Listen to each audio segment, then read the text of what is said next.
ఈ వారం మన guest very cool retired IPS officer, పేరు పివిఎస్ రామకృష్ణ గారు, retired IPS, OSD2 welfare, Andhra Pradesh.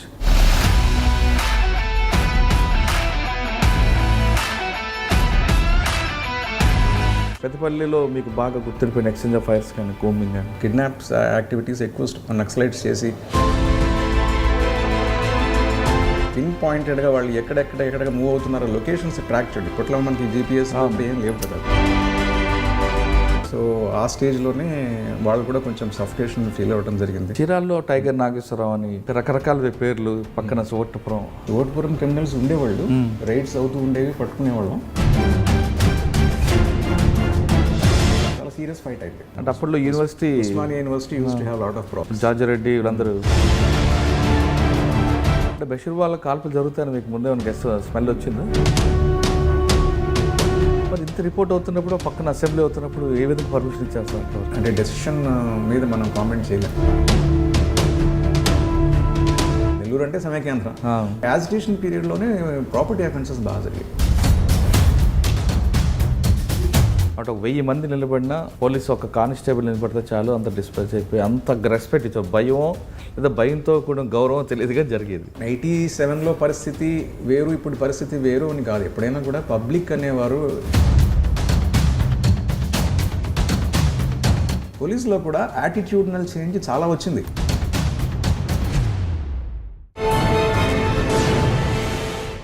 Welcome to crime diaries. ఈ వారం మన guest very cool retired IPS officer, పేరు పివిఎస్ రామకృష్ణ గారు, retired IPS, OSD2 welfare, Andhra Pradesh. Ramakrishna గారు చూడడానికి నవ్వుతూ కనిపిస్తున్న లా అండ్ ఆర్డర్ విషయంలో కానీ, బేసిక్ పోలీస్ విషయంలో కానీ ఎక్కడ కాంప్రమైజ్ కారు. చిత్తూరు జిల్లా నుంచి ఆయన పనిచేశారు, చిత్తూరు జిల్లా ఎస్పీకి పనిచేశారు, ఎక్కువగా ఇంటెలిజెన్స్ సెక్యూరిటీ వింగ్లో పనిచేశారు. ఏ డిపార్ట్మెంట్లో పనిచేసినా తనకంటూ మార్కు ఉన్న రామకృష్ణ గారిని అడిగి, గతంలో పోలీసింగ్ ఏ విధంగా ఉండేది, ప్రస్తుత పోలీసింగ్ ఏ విధంగా ఉంది, పోలీస్కి ప్రజలకి మధ్యన గ్యాప్ అనేది ఎందుకు వస్తుంది, పోలీస్ ఇమేజ్ పెరగాలంటే రాబోయే కాలంలో పోలీసులు ఏ విధంగా పనిచేయవచ్చు అనే విషయాన్ని రామకృష్ణ గారు అని తెలుసుకుంది. రామకృష్ణ గారు నమస్తే అండి. నమస్కారం. పివిఎస్ రామకృష్ణ గారు మాకు తెలిసి ISW చిత్తూరు కన్నా తర్వాత మీకు తెలిసి ISW, మీకు తెలియకుండా ఇంటెలిజెన్స్లో చాలా కాలం చేశారు. అంటే ఆఫీస్ సీఎం లెవెల్లో ఎంత ఉన్నా మీరు కూడా అదే స్పీడ్లో పరిగెట్టడం, నడడం అంతదే మేము బాగా గుర్తుండిపోయింది మాకు. అక్కడ అవసరాలు పెట్టి చేయాల్సి వస్తుంది. సార్, మీరు వచ్చే టైంకి డిపార్ట్మెంట్లో అప్పుడున్న పోలీసింగ్ వేరు ఉంది, తర్వాత పోలీసింగ్ అనేది టెక్నాలజీ తీసుకోవడం, ఫ్రెండ్లీ పోలీసింగ్ రావడం, పబ్లిక్ ఇంకా దగ్గర అవ్వాలనిస్తుంది. అప్పుడున్న డెఫిసిట్ ఇప్పటికి అదే డెఫిసిట్ ఉందా, ఇంకా పెరిగిందా? ఇప్పుడున్న పోలీసింగ్ ఇంకా పబ్లిక్ దగ్గర అవ్వాలంటే ఏం చేయాలి? నెక్స్ట్ ఈ జనరేషన్ ఇప్పుడు మారుతుంది కాబట్టి ఇప్పుడు కొత్తగా ఆస్పిరెంట్స్ అందరు డిపార్ట్మెంట్ రావాలనుకుంటారు. వచ్చే వాళ్ళకి మీరు ఇచ్చే మెసేజ్ ఏంటండి? ఈ 3 ప్రశ్నలు సమాధానం చెప్పే ముందు పివి రామకృష్ణ గారి కుటుంబ నేపథ్యం, ఫస్ట్ పోస్టింగ్ ఎక్కడి నుంచి వచ్చింది, అసలు పోలీస్ డిపార్ట్మెంట్లోకి ఎందుకు రావాలనుకుంటారు? మొదలు కాంపిటేటివ్ ఎగ్జామినేషన్స్లో ఏ పోస్ట్ వస్తుంది అనే దాని మీద మొదట్లో స్పష్టత లేదు. అంటే మీది నేటివ్ అది రామ్గారు? మా నేటివ్ విజయవాడ అండి. Okay, Vijayawada native. మా నాన్నగారు కూడా ఒక ప్రభుత్వ ఉద్యోగే. ఆయన కోఆపరేటివ్ డిపార్ట్మెంట్లో సెలక్షన్ గ్రేడ్ డిప్యూటీ రిజిస్ట్రార్గా చేసి రిటైర్ అయ్యారు. మోస్ట్లీ కృష్ణా, ఈస్ట్ గోదావరి డిస్ట్రిక్ట్స్లో ఆయన పనిచేయడం జరిగింది. వారితో పాటు నేను కూడా తిరగడం జరిగింది. నా స్టడీస్ అన్నీ విజయవాడలోనే జరిగాయండి. సో నేను ఆంధ్ర లయోలా కాలేజీలో చదువుకున్నాను. నేను ఆ తర్వాత బనారస్ హిందూ యూనివర్సిటీకి వెళ్ళి అక్కడ పోస్ట్ గ్రాడ్యుయేషన్ చేయడం జరిగింది. అక్కడే ఫ్రెండ్స్ తోటి ఇంటరాక్షన్ వల్ల కావచ్చు, వాళ్ళతోటి మనకు కలిగిన ఎక్స్పోజర్ వల్ల కావచ్చు, కాంపిటేటివ్ ఎగ్జామినేషన్స్ రాయాలి అని ఒక ఆలోచన అక్కడే ప్రారంభమైంది. సో వాళ్ళతో పాటు నేను కలిసి ప్రిపేర్ అవ్వడం, కాంపిటేటివ్ ఎగ్జామ్స్ రాయటం, అట్లాగా సివిల్ సర్వీసెస్కి, స్టేట్ సర్వీసెస్ అన్నింటికి రాయటం. అందులో స్టేట్ సర్వీసెస్లో ఉత్తీర్ణత సాధించటం. స్టేట్లో అప్పట్లో వీటిని category 2 deputy superintendents of police అనేవారు. డిఎస్పీస్, డైరెక్ట్ రిక్రూట్ డిఎస్పీస్గా వచ్చాం. 87 బ్యాచ్ మాది. సో అప్పటి నుంచి 87 బ్యాచ్లో మా బ్యాచ్ 35 మంది ఉండేవాళ్ళం అండి. I think 99%, most of them, అంటే 90 to 99% అందరూ కూడా ఏదో ఒక ఉద్యోగం చేసి అందులోకి వచ్చిన వాళ్ళే, సర్వీస్లోకి వచ్చిన వాళ్ళే. అంటే ఒక బ్యాచ్లో ఉన్న నెంబర్ బట్టి, బ్యాచ్లో ఉన్న పేర్లను బట్టి ఒక్కొక్క బ్యాచ్కి ఒక్కొక్క పేర్లు ఉండేవి అప్పట్లో. సో మా బ్యాచ్కి అప్పుడు ఉన్న సీనియర్ ఆఫీసర్స్ ఇచ్చిన పేరు ఏంటంటే మెచ్యూర్ 35. ఓకే. అందరూ కూడా కొంచెం ఒక లెవెల్లో ఆల్రెడీ గవర్నమెంట్ సర్వీస్ ఉంటున్నారు కాబట్టి డిఫరెంట్ సెక్టర్స్లో అందరూ పనిచేసిన వాళ్ళు ఉన్నారు. ఒక లా కాలేజ్ ప్రిన్సిపల్ కూడా ఉన్నారు మా బ్యాచ్లో. ఎవరు సార్ ఇప్పుడు మీ బ్యాచ్మెంట్స్? అప్పుడు మా బ్యాచ్మేట్స్ నవీన్ చంద్, టాప్ ఆయన నవీన్ చంద్ ఉన్నాడు, మురళీకృష్ణ గారు, గంగాధర్, యోగానంద్ గారు, యోగానంద్ గారు, తర్వాత బాలకృష్ణ, ఎంకే సింగ్. సో మాది పెద్ద బ్యాచ్ అండి. శశిధర్ రెడ్డి గారు. సో చాలామంది ఉన్నారు మా బ్యాచ్లో, Mallareddy. So it was a good batch. So చాలామంది ఆఫీసర్స్ అప్పట్లో మమ్మల్ని చూడడానికి వచ్చేవారు, ప్రత్యేకించి అనంతపురంలో మా క్లాసెస్ జరుగుతూ ఉండేవి. మా బ్యాచ్ ఎట్లా ఉంటుందో చూడడానికి కూడా చాలామంది ఆఫీసర్లు వచ్చేవాళ్ళు. ఓకే. చూసి మాతోటి ఇంటరాక్ట్ అయ్యి గెస్ట్ లెక్చర్స్ ఇచ్చి వెళ్ళేవారు. So that's how I think barring 1 or 2 almost every one was a successful officer. అందరూ చాలా చక్కగా పనిచేశారు. ఫస్ట్ పోస్టింగ్ ఎక్కడ సార్? ఫస్ట్ పోస్టింగ్ నేను ట్రైనింగ్ వరంగల్ అండి. ఓకే. ట్రైనింగ్ వరంగల్లో అప్పుడు జేవి రాముడు గారు ఉండేవారు. కాలేజీ అంటే జేవి రాముడు గారు ఎస్పీ టైం? మాకు ఎస్పీ అండి. ఇన్స్టిట్యూషనల్ లెవెల్లో మాకు ప్రిన్సిపాల్ కృష్ణమూర్తి గారు ఉండేవారు. కెప్టెన్ కేవీ రెడ్డి గారు కొంతకాలం ఉన్నారు. తర్వాత వీరనారాయణ రెడ్డి గారు మా డిఏజీ ట్రైనింగ్. ఆంజనేయ రెడ్డి గారు అకాడమీ డైరెక్టర్. సో లెజెండ్స్ ఉన్నారు కదా, హేమహేమిలు వారందరి దగ్గర మా పునాదులు పడ్డాయి మా బ్యాచ్కి. ఆ తర్వాత ఫీల్డ్ లెవెల్లో క్షేత్రస్థాయిలో చేసిన వాటిలో ఫస్ట్ జేవి రాముడు గారి దగ్గర చేయడం జరిగింది. తర్వాత అదే పీరియడ్లో భూపతి బాబు గారు, తర్వాత మాల్కొండయ్య గారు, వీరందరితోనూ అక్కడ అసోసియేట్ అయ్యి వారి ఆధ్వర్యంలో కొంత పని చేయడం జరిగింది. సో నక్సలిజం బాగా పీక్లో ఉన్న రోజులు, వరంగల్ అంటే హబ్, అది పీక్లో ఉన్న రోజులు. సో అప్పుడు పడిన పునాది కొంచెం మన తర్వాత చాలా కాలం మనకి ఒక మంచి దారి చూపించిందని చెప్పవచ్చు. సో అప్పుడు పక్కన కరీంనగర్ డిఏజీ గారు మాకు నాయుడు గారు ఉండేవారు, పివి నాయుడు గారు. సో ఆయన అడిషనల్ ఛార్జ్గా వరంగల్ రేంజ్కి నేను ట్రైనింగ్లో ఉన్న రోజుల్లో చూసేవారు ఆయన. సో వరంగల్లో ఫస్ట్ పోస్టింగ్ ఇచ్చే పరిస్థితి వస్తే ఆయన ఏం చేశారంటే కరీంనగర్కి హైజాక్ చేశారు. నాకు అక్కడ కావాలని చెప్పి నేను పెద్దపల్లికి ఫస్ట్ డిఎస్పీగా పోస్టింగ్ అయింది. నాకు డిఎస్పీగా అక్కడ చేశాను. అప్పుడు కరీంనగర్, సిరిసిల్ల, కరీంనగర్ సబ్ డివిజన్ నా కరీంనగర్ జిల్లాలో 4 సబ్ డివిజన్లు ఉండేవి. 4 పెద్దపల్లి సబ్ డివిజన్ పరిస్థితి ఎట్లా ఉండదంటే కరీంనగర్ దాన్ని బైఫర్కేట్ చేసేది. సిరిసిల్ల ఒక పక్కన, పెద్దపల్లి ఒక పక్కన ఉండేవి. ఈ రెండు ఒక జ్యూరిస్డిక్షన్లో ఉండేవి. సో నేను 40 కిలోమీటర్లు దాటితే తప్ప నా రెండో పార్టీకి వెళ్ళగలిగే అవకాశం ఉంది. సిరిసిల్ల ఒకవైపు, పెద్దపల్లి ఒకవైపు కదా సార్? అవును, కరీంనగర్కి సిరిసిల్ల ఒక సైడ్, పెద్దపల్లి ఒక సైడ్ ఉంటుంది. ఈ రెండు కలిపి ఒక సబ్ డివిజన్. అది ఇప్పుడు 2 జిల్లాలు. అవును. సో అది నా సబ్ డివిజన్ హెడ్ క్వార్టర్స్, అది పెద్దపల్లి. సో అప్పుడు ఏమైనా నక్సల్ యాక్టివిటీస్ అవి ఉంటే కవర్ చేయడానికి నాది కాని ఏరియా 40 కిలోమీటర్లు దాటి నేను అవతలకి వెళ్ళేవాడిని. అంటే ఇక్కడ 2 వర్గాలు ఉంటాయండి. మీ పెద్దపల్లిలో మీకు పీపుల్స్ వార్ ఉంటుంది, సిరిసిల్ల వచ్చి జనశక్తి కనిపిస్తుంది. జనశక్తి ఉండేది. అప్పుడు కామారెడ్డిలో పీపుల్స్ వార్ యాక్టివ్గా ఉండేది. ఓకే, అవును. దొంత మార్కండయ్య అని ఉండేవాడు. అప్పుడు అతను used to make efforts to make inroads in to our area. సిపిఎంఎల్కిను జనశక్తికిను వాళ్ళకి చాలా సీరియస్ ఫైట్ అయ్యేది. కుర్ర రాజన్న వేరే వర్గాలు ఉండేవి అప్పుడు. వీళ్ళకిను అప్పుడు మార్కండయ్య యూస్ టు పెనిట్రేట్ చేయడానికని చాలా టెర్రర్ క్రియేట్ చేయడం జరిగింది అప్పట్లో. వాళ్ళకి వీళ్ళకి మధ్యలో జరిగేవి ఎక్కువ. పోలీస్ కన్నా వాళ్ళతో ఎక్కువ, పోలీస్కిను నక్సలైట్స్ కంటే అంటే వాళ్ళ అంతర్గత కుమ్మలాట్లు ఎక్కువ, అంతర్గత వాళ్ళకి ఆ 2 గ్రూప్స్కి మధ్యలో ఎక్కువ స్ట్రగుల్స్ అయ్యేవి. So used to try to take advantage. వాడుకున్నారా? వాడుకునే ప్రయత్నాలు మేము చేసేవాళ్ళం. సార్ పెద్దపల్లిలో అవుట్ పోస్ట్ బ్లాస్ట్ చేశారండి. పెద్దపల్లి అవుట్ పోస్ట్ లేదండి. పెద్దపల్లి అది బ్లాస్ట్ అయిన తర్వాత మళ్ళీ ఇంకో పోస్ట్ పెట్టారు అక్కడ పెద్దపల్లి పోలీస్ స్టేషన్. లేదండి, మీ తర్వాత అప్పటికి లేను. నా తర్వాత అయి ఉండాలి, లేకపోతే నా ముందు అయి ఉండాలి. అంటే ఆ మూమెంట్ కోసమే పోలీస్ స్టేషన్ పెట్టారు, అది కూడా బ్లాస్ట్ చేశారు. నా ముందు అయితే గుర్తుండేది నాకు, నా తర్వాత అయి ఉండొచ్చు. ఒక పెద్దపల్లిలో మీకు బాగా గుర్తుండిపోయిన ఎక్స్చేంజ్ ఆఫ్ ఫైర్స్ కానీ కూమింగ్ యాక్టివిటీస్ బాగా జరిగినాయండి. అప్పట్లో ఏమైందంటే మనకి వ్యాస్ గారు ఉండేవారు. సో కిడ్నాప్స్ అప్పుడు స్టార్ట్ అయ్యాయి. అచ్చా. కిడ్నాప్స్ యాక్టివిటీస్ ఎక్కువ నక్సలైట్స్ చేసి మొదలు ఒక మండల ప్రెసిడెంట్ని చేశారు, ఆ తర్వాత ఇద్దరు కానిస్టేబుల్స్ని చేశారు. అట్లాగా చేసుకుంటూ పోయి ఒక మర్డర్ చేశారు చివరికి. ఒక 2 అటెంప్ట్స్ చేసి మూడో I think attempt they murdered. అచ్చా. ఆ కాంటెక్స్ట్లో కొంచెం యాక్టివిటీస్ అవి చాలా ఇదిగా మన కీన్గా చేసేవాళ్ళం అప్పట్లో, చాలా సీరియస్గా చేసేవాళ్ళం. సో కానిస్టేబుల్స్ని కిడ్నాప్ చేసినప్పుడు ట్రాక్ చేసి వాళ్ళని ఊపిరాడకుండా చేసిన పరిస్థితులు వచ్చేటప్పుడు that was really appreciated by the officers also, department also. ఒకసారి ఆ సంఘటన గుర్తుండి చెప్పగలరు? ఉన్నంత వరకు అంటే వాళ్ళని హుస్నాబాద్ ఏరియాలో చేసినట్లు గుర్తు.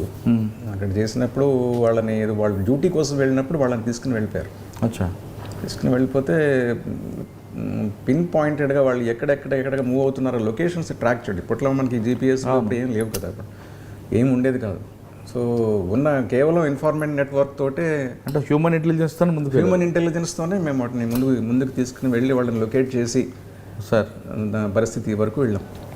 సో ఆ స్టేజ్లోనే వాళ్ళు కూడా కొంచెం సఫికేషన్ ఫీల్ అవ్వడం జరిగింది.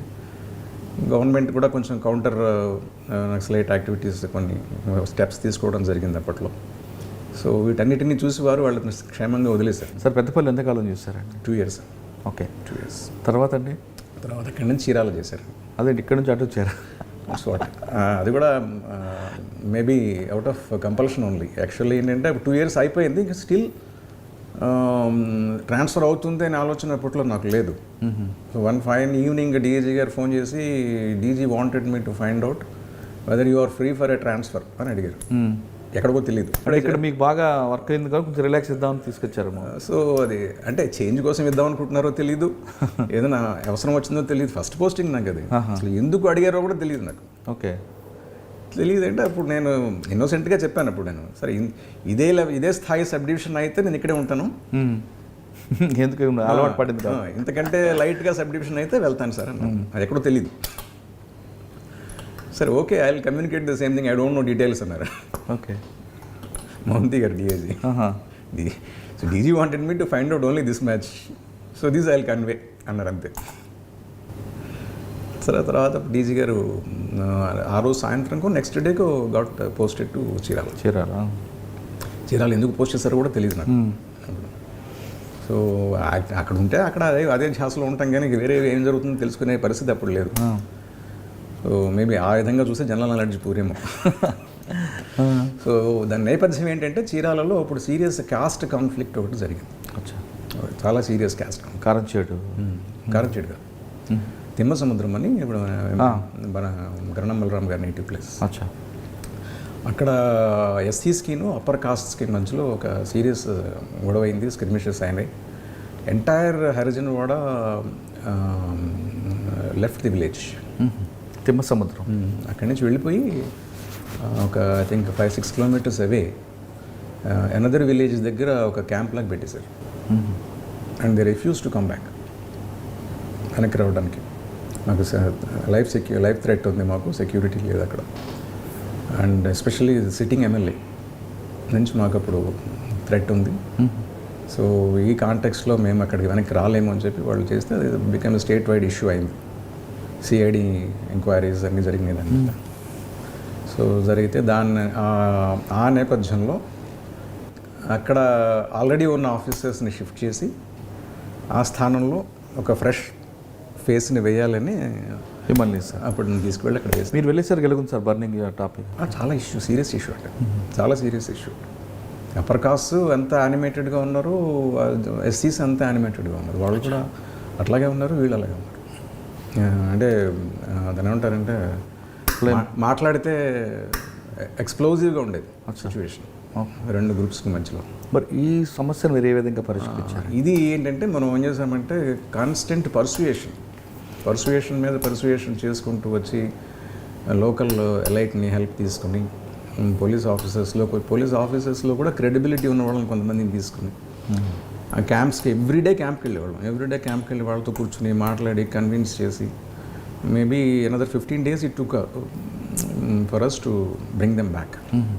అంటే ఇందులో అరెస్ట్లో ఉన్నాయండి? ఫుల్ సెక్యూరిటీ ఇచ్చి మీకు అన్నీ చేస్తాం, ఎందుకంటే సిఐడి పర్వ్యూలోకి వెళ్ళిపోయింది కేసెస్. అచ్చా. అది వాళ్ళు చూస్తారు, వాళ్ళు చూస్తారు. ఇన్వెస్టిగేషన్ పార్ట్ వాళ్ళది, ఇన్వెస్టిగేషన్ పార్ట్ వారు చూసుకుంటారు. వీళ్ళు సెక్యూరిటీ ఇవ్వడం కీప్ యూ సెక్యూర్ అని మేము కాన్ఫిడెన్స్ వాళ్ళకి ఇచ్చి వెళ్ళాం. పెట్టిన తర్వాత వారందరూ వచ్చి వాపస్కి వచ్చేసారు. వచ్చిన తర్వాత కూడా ఏమిటంటే నార్మల్గా ఎనీ కాస్ట్ కాన్ఫ్లిక్ట్ ఉన్నప్పుడు అవుట్ సైడ్ ఆర్గనైజేషన్స్ కూడా they try to take advantage. అవును. సో వారిని సపోర్ట్ చేసేవారు ఉంటారు, వీరిని సపోర్ట్ చేసేవారు ఉంటారు, సంఘాలు ఉంటాయి కదా. సో ఈ మీటింగ్స్ ఎవరైనా హరిజన్ వాడికి వచ్చి జట్టు పెట్టినప్పుడల్లా upper caste used to fire, ఏంటిది ఎలా మాట్లాడుతున్నారు, మా గురించి మాట్లాడుతుంటే మీరేం చేస్తున్నారు, ఇట్లా ఉండేది పరిస్థితి. సో అది కొంతకాలం నడిచిందండి. Suddenly elections came. So election పీరియడ్లో మొత్తం ఫోర్స్ అంతా బందోబస్తుకి వెళ్ళిపోయింది. సో ఆ బందోబస్తుకి వెళ్ళిపోయిన కాంటెక్స్లో ఏమైంది అంటే వీళ్ళు చిన్న ప్రాబ్లం క్రియేట్ అయింది రెండు గ్రూప్స్కి మధ్య. చిన్న ప్రాబ్లమ్స్ క్రియేట్ అది నిమిషాల మీద అగ్రవేట్ అయిపోయి ఆ సైడు ఈ సైడు మళ్ళీ స్టార్ట్ అయింది. అది రాత్రి, ఫోర్స్ లేదు. అందుబాటులో ఉన్న మొత్తం అంతే, ఐ థింక్ 2 జీపులు అంతే. నా జీప్లో ఎవరున్నారు, 2-3 ఉంటారు, వెనకాల జీప్లో 4-5 ఉన్నారు అంతే. వీళ్ళని వేసుకుని వెళ్తాను అక్కడికి. అంటే ఇప్పుడు ఉండే సెల్ ఫోన్లు అవి ఉన్నాయి, ఇప్పుడు సెల్ ఫోన్ కూడా ఏం లేవు కానీ వీళ్ళు సెట్లతోనే ఆపరేషన్. వీళ్ళు చూసేసరికి పరిస్థితి చాలా బీభత్సంగా ఉంది. అంటే ఒక పక్కన మన ఎంటైర్ అప్పర్ కాస్ట్ అన్నీ ఒక చోట పోలరైజ్ అయి ఉన్నాయి, ఒక సైడ్ అంతా ఎస్సీస్ పోలరైజ్ అయి ఉన్నారు. సో కొన్ని I think 4-5 houses were set on fire.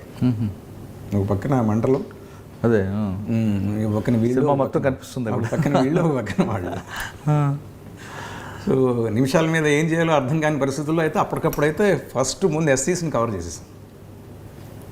Cover చేసేసి will stand between you and upper caste. వాళ్ళు ఎవరైనా వస్తే మేము చూసుకుంటాము, మీరు మాత్రం మేము చెప్పినట్టు విన్నట్లయితే విల్ ఎన్ష్యూర్ 100% సెక్యూరిటీ అని చెప్పారు. సో వాళ్ళ గుడ్ సెన్స్ పాపం వాళ్ళు అంటే అంతా అర్థం చేసుకుని వెంటనే అప్పటికి వాళ్ళకి కూర్చుండిపోయారు. కూర్చుండిపోతే నేను ఇక్కడి నుంచి ఫైర్ ఓపెన్ చేశాను. ఫైర్ ఓపెన్ చేసి ఎవరైనా ముందుకు వస్తే నేను I will not hesitate to open fire on you. చీకటి, అర్ధరాత్రి.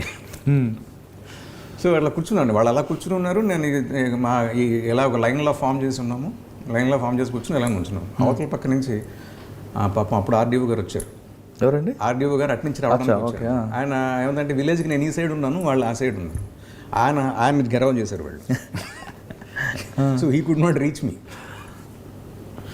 సో అది this situation went on like this the whole night అండి. ఓకే. అంటే ఫోర్సెస్ రీఇన్ఫోర్స్మెంట్ వచ్చే పరిస్థితి కూడా లేదు. ఎందుకంటే పోలింగ్ స్టేషన్స్, బ్యాలెట్ బాక్సెస్ అదే వాటిని అన్నింటినీ వాళ్ళు సెక్యూర్ చేసుకునే పరిస్థితిలో ఉన్నారు. ఫోర్స్ లిఫ్ట్ చేయలేము అక్కడి నుంచి ఉన్నదన్నట్టు. అప్పుడున్న పరిస్థితులు అవి. అదే.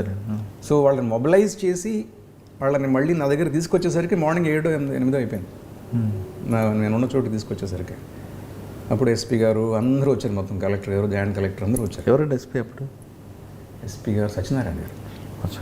మంచి ఆఫీసర్. అందరూ వచ్చేసి పాపం నెక్స్ట్ టైము నాకు రీఇన్ఫోర్స్మెంట్, రెస్క్యూ నాకు సాయం చేయడానికి వచ్చిన వాళ్ళు మార్నింగ్ 7:30-8కి వచ్చారండి. నైట్ అంతా వాళ్ళని కాపలాగా వస్తూ నేను కూర్చున్నాను అట్టగా. సో సరే నెక్స్ట్ డే మార్నింగ్ రాగానే అప్పుడు అందరూ సిచ్యువేషన్ టేక్ ఓవర్ చేశారు. చేసి దాని రిపోర్ట్స్ రాయటం, తర్వాత వీళ్ళందరికీ కేసులు కట్టడం అంతా చేశారండి. This became a radical sensational incident of those days. So government మన యాక్షన్ బాగా అప్రిషియేట్ చేసి పోలీస్ మంచి యాక్షన్ తీసుకున్నారు, ప్రివెంట్ చేశారు, ఏమీ జరగకుండా, ఫర్దర్ ఏం జరగకుండా చేసిన తర్వాత సిఐడి ఎంక్వైరీస్ అవుతున్నాయి. ఆ స్టేజ్లో ఏంటంటే అప్పుడు సిఐడి ఐ థింక్ డిఐజీ అనుకుంటాను, హనుమంత్ రెడ్డి గారు ఉండేవారు. ఆయన ఆ విలేజ్ విజిట్ చేయడానికని వచ్చారండి. ఆ విలేజ్ విజిట్ చేయడానికి వచ్చినప్పుడు గెస్ట్ హౌస్లో రిసీవ్ చేసుకున్నాం, అంతా అయింది. So before going to that village I just wanted to meet him and appraise him. He didn't allow me to come. So ఆయన ఎందుకు అర్థం కాలేదు నాకు. అర్థం కాని పరిస్థితుల్లో ఏం చేశానంటే సరే నేను I was waiting out side only. So కొంచెం సీరియస్గానే ఉన్నారు. బయటకు వచ్చేసి కారులో ఆయన ముందు వెళ్ళిపోయారు, వెనకాల మేము మెరుగుతుకుంటూ వెళ్ళాం, వెనకాల విలేజ్కి వెళ్ళాం. Then he held meeting with all people. So ఎస్సీస్ తోటి సపరేట్ మీటింగ్ పెట్టేసి దాని అంతా అవుతుంటే పోలీస్ మీద ఆయనకి ఒక బ్యాడ్ ఇంప్రెషన్ వచ్చింది. అప్పుడు ఎందుకు పోలీస్ సరిగా హ్యాండిల్ చేయలేదు డిఏజీ గారికి. సో వచ్చినప్పుడు ఆయన వీళ్ళ అంటే ఈ కాండక్ట్ని క్వశ్చన్ చేసే కాంటెక్స్లో ఏదో చెప్తే ఈ డిఎస్పీ గారి వల్ల మాకేం లేదండి, ఈయన దేవుడండి. సో ఈయన వల్లనే మేము ఈరోజు మీతో మాట్లాడగలుగుతున్నాము. మాకు ప్రాబ్లం వచ్చింది, అన్యాయం జరిగింది, మాకు పాత ఆఫీసర్ల వల్ల వచ్చింది అని వాళ్ళు వివరంగా అన్ని ఎక్స్ప్లెనేషన్ చేశారు, ఇలా జరిగింది. ఆ తర్వాత దెన్ డిఐజీ గారు then he invited me into his car. అందరూ వెనక్కి రమ్మన్నాడు, పక్కన కూర్చోబెట్టారా? ఆయన పక్కన కూర్చోబెట్టుకుని ఆ జర్నీలో మళ్ళీ చీరాల వెళ్ళేంత వరకు నా వివరాలన్నీ తెలుసుకుని దెన్ అక్కడ వెళ్ళిన తర్వాత అప్రిషియేట్ చేసి వెళ్దానని చెప్పి దెన్ వెంటనే. సో అది రియల్లీ నేను చేసిన ఐ థింక్ 10 years అన్నింటిలోనూ Chirala was the best. Sir చీరాల్లో టైగర్ నాగేశ్వరరావు అని, తర్వాత రకరకాల పేర్లు, పక్కన చోటపురం, ఆ గ్యాంగ్ని ఏ విధంగా అప్పుడు ఐడెంటిఫై చేశారు లేదు? అంటే టైగర్ నాగేశ్వరరావు గ్యాంగ్ అప్పటికి నేనున్న ఏ టైంలో లేదు. అప్పుడు నేనున్న టైంలో చోటపురం క్రిమినల్స్ ఉండేవాళ్ళు, రైడ్స్ అవుతూ ఉండేవి, పట్టుకునేవాళ్ళం. వన్ ఆఫ్ ది ఇన్స్టాన్సెస్ పాపం మా ఎస్ఐ గారు హ్యాడ్ ఎ ఫిజికల్ ఫైట్ అంతా జరిగింది. పట్టుకున్న క్రిమినల్ పేరు మర్చిపోయినాం, కానీ చాలా సీరియస్ ఫైట్ అయింది. ఇద్దరు కింద బాహాబాహి టైప్లో అయింది. పట్టుకుని అరెస్ట్ చేశాము, ప్రాపర్టీస్ అవి రికవర్ చేశాము. But I don't remember those names. ఎంతకాలం చేశారు సార్? నేను 1.5 years. ఓకే. తర్వాత 1.5 years తర్వాత గూడూరు అండి, అది ప్రశాంతంగా ఉంది. అది కూడా చీరాల్లో కూడా ఇంకొక ఏంటంటే వీవర్స్ ఆ టైంలో ఒక యాజిటేషన్ చేశారు. అవును, ఆకలి చావులని, స్టార్వేషన్ డెత్స్ అనేది. అది కూడా చాలా పెద్ద యాజిటేషన్. అది ఎంటైర్ బెల్ట్ చీరాల యువతల మన ఈపురుపాలెం అని ఉంది. ఈపురుపాలెం నుంచి కడవ కుదురు వరకు రైల్వే ట్రాక్కి ప్యారలల్గా ఈ రోడ్డు వెళ్తుంది. విలేజెస్ అన్నీ పక్కనే ఉంటాయి, ఒకదానికొకటి అనుకుని ఉంటాయి. ఓకే. అంటే ఇప్పుడు పరిస్థితి నేను చూడలేదు, అప్పట్లో అలా ఉండేది. అసలు ఖాళీ ఉండేది కాదు. ఒక విలేజ్ అయిపోయిన వెంటనే ఇంకో విలేజ్, ఇంకోటి అలా ఉండేది. బట్ ఆ రోడ్డు కూడా అదే రోడ్డు, మెలికలు తిరిగినా రోడ్ అదే. సో ఆ యాజిటేషన్ పీరియడ్లో ఎట్లా ఉండదంటే మినిస్టర్ గారు పాపం రోషి గారు ఉండేవారు. ఆయన వస్తే గెరావ్ చేయాలి, ఆయన వస్తే ఇబ్బంది పెట్టాలి. Naturally government always wants to make a statement in the area కదా. వచ్చి వాళ్ళు మాట్లాడి వెళ్తాం, వాళ్ళు రిలీఫ్ మెజర్స్ వాళ్ళు ఏం చేస్తున్నారో చెప్పడం, వీవర్స్ బెనిఫిట్కి వాళ్ళు ఏం చేస్తున్నారో చెప్పే ప్రయత్నం గవర్నమెంట్ చేస్తుంది కదా. సో ఆ ప్రయత్నాల్లో ఆయన పాపం వచ్చేవారు. సో వస్తుంటే ఆయన రాకుండా చేయాలని వీళ్ళు. సో పోలీస్ ఎంటర్ అవుతారంటే వాళ్ళ దగ్గర 50 జూవాలు టపాకాయలు ఉండేవి. So the moment police are sighted ఎలా ఉండేదంటే వాళ్ళు వెంటనే టప్పున ఒక అవాజా వేసేవాడు. వేసేయంగానే ఇళ్లలో వాళ్ళంతా రోడ్డు మీదకి వచ్చేవాడు. సో రోడ్డు మీద ఏదన్నా కొంచెం డిస్పర్స్ చేయడానికి లాఠీలు ఊపేస్తే వీళ్ళందరూ పోయి ట్రాక్ మీద కూర్చునేవాళ్ళు, రైల్వే ట్రాక్ మీద. అది మరీ డేంజర్ కదా, స్టోన్ బెల్టింగ్ ఎక్కువ. సో రైల్వే ట్రాక్ మీద కూర్చునేవాడు. సో అక్కడికి వెళ్ళి డిస్పర్స్ చేస్తే మళ్ళీ ఇక్కడికి వచ్చేవాడు, విలేజ్లోకి వచ్చేవాడు. అట్లా I think 1.5 months నడిచిందండి. 1.5 months very serious agitation. About 25-26 deaths జరిగినాయి. ఈ 26 deathsని వాళ్ళు they attributed to starvation. So ఆ కమ్యూనిటీని యాక్చువల్గా వాళ్ళకి వెల్ఫేర్ అంటే నార్మల్గా అయినా transformation from one mode to the other mode. చేతి వృత్తుల నుంచి వాళ్ళని మిషన్ మోడ్కి తీసుకురావాలి, వాళ్ళని ట్రెడిషనల్ మోడ్లో నుంచి కొంచెం మోడర్న్ మోడ్లోకి తీసుకురావాలనే ప్రయత్నాలు జరుగుతూ ఉండేవి గవర్నమెంట్ సైడ్ నుంచి. సో ఆ ప్రయత్నాన్ని వీళ్ళు రెసిస్ట్ చేసేవాళ్ళు. ఇప్పుడు మేము ఇన్నాళ్ళ నుంచి ఇదాన్ని నమ్ముకున్నాము, దీనిలోంచి అందులోకి ఎట్లా మారగలుగుతామని వాళ్ళు కూడా రెసిస్ట్ చేసేవాళ్ళు. సో వాళ్ళలో ఒక ఏకాభిప్రాయం తీసుకురావడానికి కొంచెం టైం పట్టింది, 1.5 months 2 months పీరియడ్లో. ఆ పీరియడ్లో ఈ అంతా నడిచిందనమాట. So Naxalites also they try to take advantage. So that was చాలా టెస్టింగ్ టైం అది 1.5 months. ఎందుకంటే మాకు అందులో ఏంటంటే ఇష్యూ ఆర్డీఓ గారు, ఒంగోలు ఆర్డీఓ గారు సూపర్వైజ్ చేసేవారు చీరాలు కూడా. ఎందుకంటే Chirala separate RDO sub division ఉండేది కాదు, ఇప్పుడు ఉందో లేదో తెలియదు. సో ఎంఆర్ఓ గారిని పెట్టుకుని ఆయనతోనే ఇంపార్టెంట్ ఇష్యూస్ అన్ని హ్యాండిల్ చేయించేవాడు. డెడ్ బాడీస్ తీసుకొచ్చి రోడ్డు మీద నుంచో పెట్టేయడం, అక్కడే ధర్నాలు చేయడం, అదంతా చాలా సెన్సేషన్ క్రియేట్ చేసింది యాజిటేషన్. అంటే Chirala I think like it was like an eventful tenure. ఒక్కరోజు కూడా ఖాళీగా లేవు. అంటే మీకు బాగా గుర్తుండిపోయింది చీరాల సబ్జెక్ట్? బాగా గుర్తుండిపోయింది. And I was recognized based on my performance there. అదే టైంలో ప్రాపర్టీ అఫెన్సెస్ జరుగుతుండేవి. నా property offences especially highway robberies అవి బస్సెస్ని ఆపేసి చేయడం అది జరుగుతుండే. ఇప్పుడు ఎండీగా దొర ఆర్టీసీ ఉండేవారు, అండ్ ఆర్టీసీ ఎండీగా ఉండేవారు. ఆయన కూడా ఒకసారి విజిట్ చేశారు. చేస్తే ఐ థింక్ నేను చెప్పాను అనమాట, సార్ ఆర్టీసీ బస్సులో అప్పుడు జరిగేది కూడా we showed all presence there. ఒక దొంగతనం జరిగిన తర్వాత పావు గంటలో నాకు దొంగతనం జరిగినట్టు తెలిస్తే నేను మళ్ళీ ఆ రోజు కల్లా దొంగలు పట్టుకుంటాను సార్ అని చెప్పాను. అండ్ అట్లా I think 7-8 gangs we caught. అచ్చా. సో ఆర్టీసీ బస్సెస్లో ఆ ఏరియాలోకి ఎంటర్ అయిన తర్వాత హైవే ఉంటుంది కదా ఇటు చెన్నై హైవే, దాటిన తర్వాత మార్టూర్ దగ్గర నుంచి మీకు అక్కడ వరకు బెట్టరగొండ వరకు మీ దగ్గర మధ్యకొండ అంటే నా జ్యూరిస్డిక్షన్ అక్కడ వరకే ఉండేది, అద్దంకి మేదరమెట్ల వరకు. సో నా ఏరియాలో ఎక్కడ జరిగినా సరే నేను పట్టుకుంటా సరే. సో అది కూడా కేసెస్ అన్నీ ఆన్ రికార్డ్ జరిగినాయి. దొంగలందరినీ వెంటనే పట్టేసుకున్నాం. ఆర్టీసీ బస్సెస్లో జరిగే అఫెన్సెస్ అన్నీ ఆపేసాం. తర్వాత మీరు గూడూరు, దాని తర్వాత గూడూరు వెళ్ళాను. అచ్చా. గూడూరులో ఎంతకాలం చేశారు? గూడూరులో 2 years పైన. ఇక్కడ కూడా చీరాల్లో కూడా ఏం జరిగేదంటే, ఇప్పుడు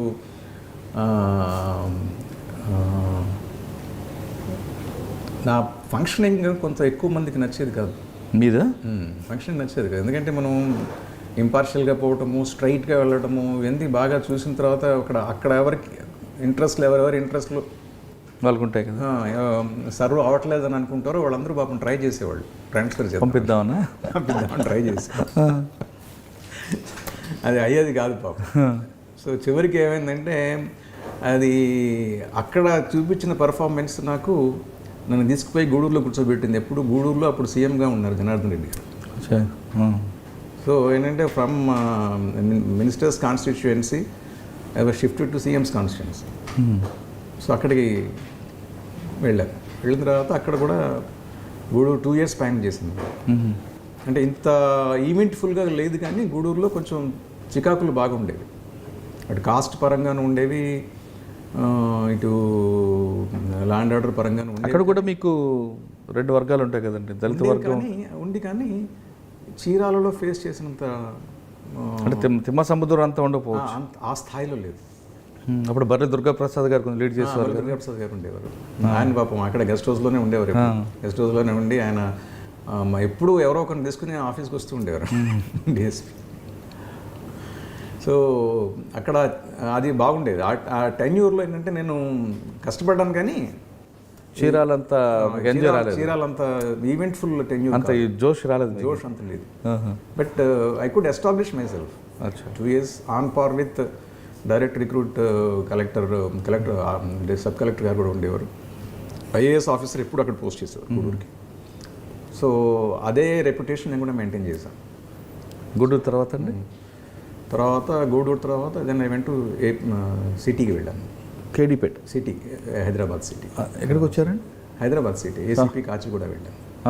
ఇందాకే చెప్పా కదా నేను ఆర్టీసీలో దొంగలను పట్టుకునేది. ఆ దొరగారు ఆర్టీసీ నుంచి ఆయన అప్పుడు సిపి హైదరాబాద్కి వచ్చారు.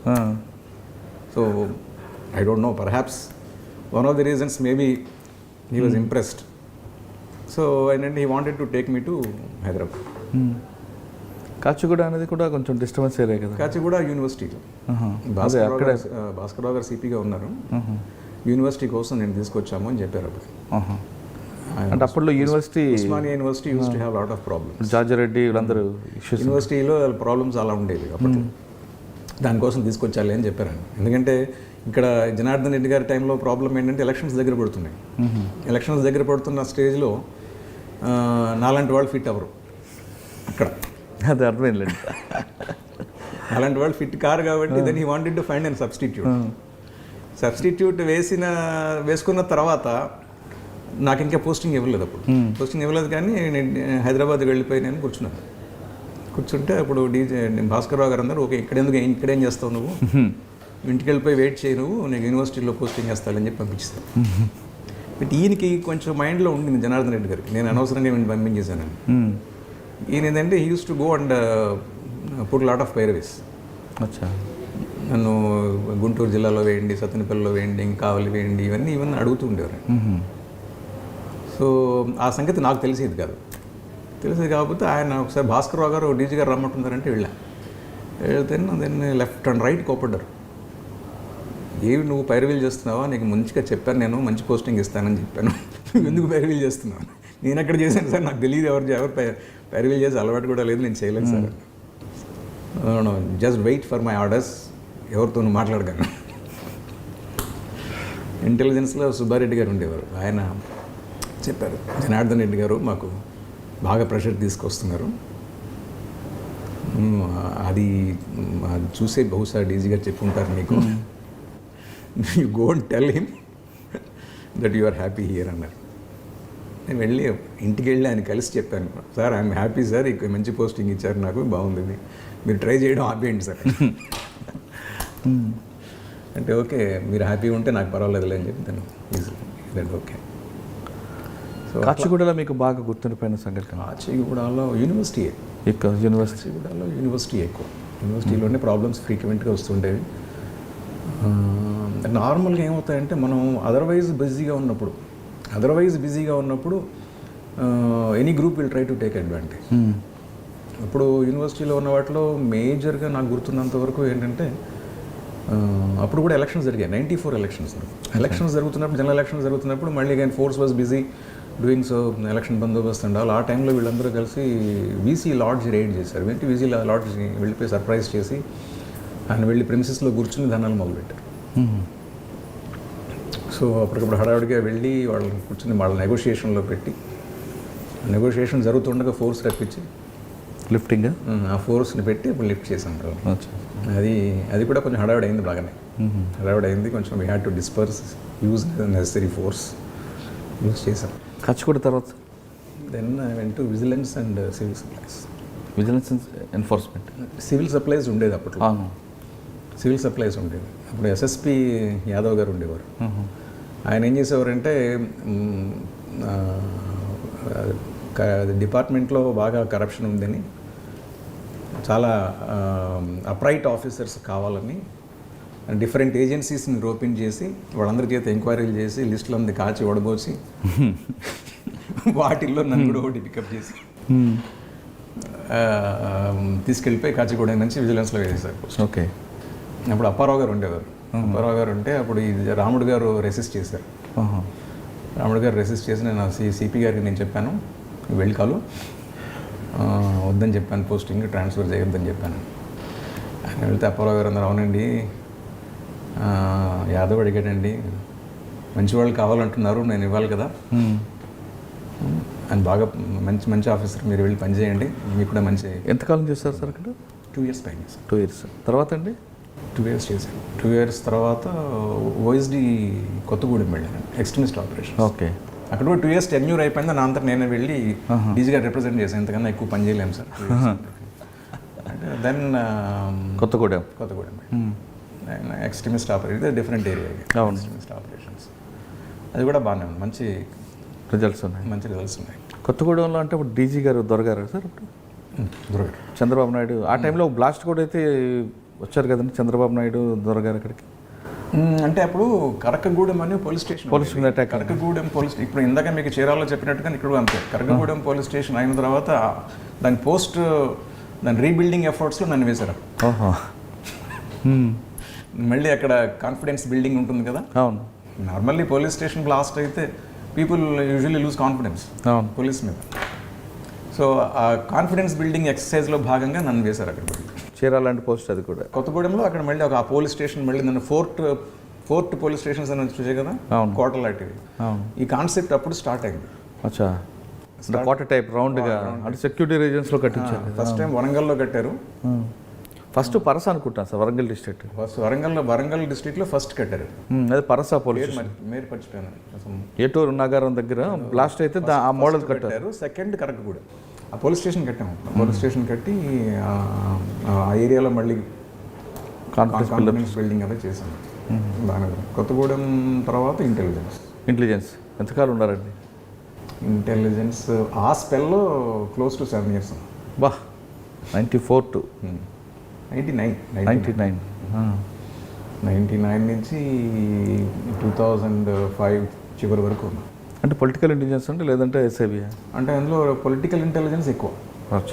అంటే రెగ్యులర్ స్ట్రీమ్లో కొంత తెలంగాణ పార్ట్ ఒక 2 years చేశాను. 4 years హైదరాబాద్ నుంచి 6 years పవర్ టారిఫ్ యాజిటేషన్ ఏదండి పవర్ టారిఫ్ ఆ టైంలో అక్కడ ఉన్నాను. అచ్చా, అంటే బషీర్ వాళ్ళ కాల్పులు జరుగుతాయని మీకు ముందే గెస్ట్ స్మెల్ వచ్చిందా? అంటే కాల్పులు జరుగుతాయని ఎట్లా తెలుస్తుంది? అంటే కాల్పులు కాదు, ఐ మీన్ వైలెన్స్ అవుతుంది. యాజిటేషన్ ఇంటెన్సిటీని రిపోర్ట్ చేస్తాం. కాదండి, వాళ్ళు ఆల్వీని కాలేజ్ నుంచి వస్తారు, వీళ్ళు ఇంత రప్చర్ చేస్తారు. అంటే మొబిలైజేషన్ ఏ రకంగా ఉంటుందో మనం రిపోర్ట్ చేసేవాళ్ళం. ఎక్కడెక్కడి నుంచి వస్తున్నారు, ఎంతెంత వస్తారు, ఏ మోడ్లో ఉన్నారు, ఏ మూడ్లో ఉన్నారు, ఇవన్నీ రిపోర్ట్ చేస్తాం. మరి ఇంత రిపోర్ట్ అవుతున్నప్పుడు పక్కన అసెంబ్లీ అవుతున్నప్పుడు ఏ విధంగా పర్మిషన్ ఇచ్చేస్తారు అక్కడ వరకు? అంటే పర్మిషన్ ఏ స్థాయిలో ఇచ్చారు, ఎందుకు ఇచ్చారు అని చెప్పేంత అంటే డెసిషన్ మీద మనం కామెంట్ చేయలేం, చేయకూడదు కూడా. ఓకే, అంటే అప్పుడు ఉన్న పరిస్థితులు ఎలా ఉన్నాయో మనకు తెలియదు. అవును, బట్ ఏంటంటే ఫీల్డ్ ఆఫీసర్గా మనకి ఇచ్చే రిపోర్ట్స్ మనం ఇచ్చాం. కరెక్టే, కానీ మీరు అందులో రిపోర్ట్ ఇచ్చారు కాబట్టి ఎవరు తప్పు అండి అసలు? అది కూడా ఆ జడ్జిమెంట్ కూడా మనం చేయకూడదండి. ఎవరి తప్పు ఎవరిది కాదనే జడ్జిమెంట్ మనం చేసేది కాదు. అక్కడ ఉన్న పరిస్థితులను బట్టి యాక్ట్ చేశారు. డిపార్ట్మెంట్ అట్లా యాక్ట్ చేసింది, వాళ్ళు యాజిటేషన్లో ఉన్న ఇంటెన్సిటీని ఎట్లా ఉన్నారో ఆ ఇంటెన్సిటీని బట్టి వాళ్ళు హ్యాండిల్ చేశారు తప్ప. అంటే ఎక్కువగా కూకట్పల్లి ఆల్విన్ కాల్ నుంచి మొబిలైజ్ అవుతారని మీకు ఇన్ఫర్మేషన్ ఉందా? అంటే అప్పుడు ఏమేమి ఇన్పుట్స్ మనకు వచ్చి ఉన్నాయో ఆ ఇన్పుట్స్ అప్పుడు రిపోర్ట్ చేశాం. అంతే, ఫలానా అని స్పెసిఫిక్గా అక్కడ ఇక్కడ అని చెప్పాము. బట్ ఆ రోజుకి అవైలబుల్గా ఉన్న ఇన్పుట్స్ అన్ని ఇచ్చాం. అచ్చా, అంటే 8 years చేశారు ఇంటెలిజెన్స్? అంటే ఒక 4 years హైదరాబాద్ రీజియన్ చేశాను, ఒక 2 years west Telangana. Okay, west Telangana చేశాను. తర్వాత ఒక 1 year ఎస్పీ మెయిన్ ఆఫీస్లో ఉన్నాను. ఓకే, తర్వాత అండి విజిలెన్స్ అండ్ ఎన్ఫోర్స్మెంట్ చేశాను. వాళ్ళు వచ్చారు ఎన్ఫోర్స్మెంట్ వేరు, అది సివిల్ సప్లైస్, ఇది ఎన్ఫోర్స్మెంట్. ఇక్కడ బీఆర్కే భవన్ బీఆర్కే గిరీష్ కుమార్ గారు ఉండేవారు. ఎన్ఫోర్స్మెంట్లో కూడా అంటే అక్కడ అది వేరే, అసలు ఆ మోడ్ డిఫరెంట్ మళ్ళీ. అది అక్కడ ఎక్కువ report writing, okay, revenue generation, వాటి సోర్సెస్ వేరే revenue can be mobilised, reporting ఎక్కువ ఉంటుంది అక్కడ. అందులో తర్వాత అదే అయిన తర్వాత అక్కడ ఫస్ట్ అక్కడి నుంచి నెక్స్ట్ ఎస్పీ రంగారెడ్డిగా వెళ్ళాం.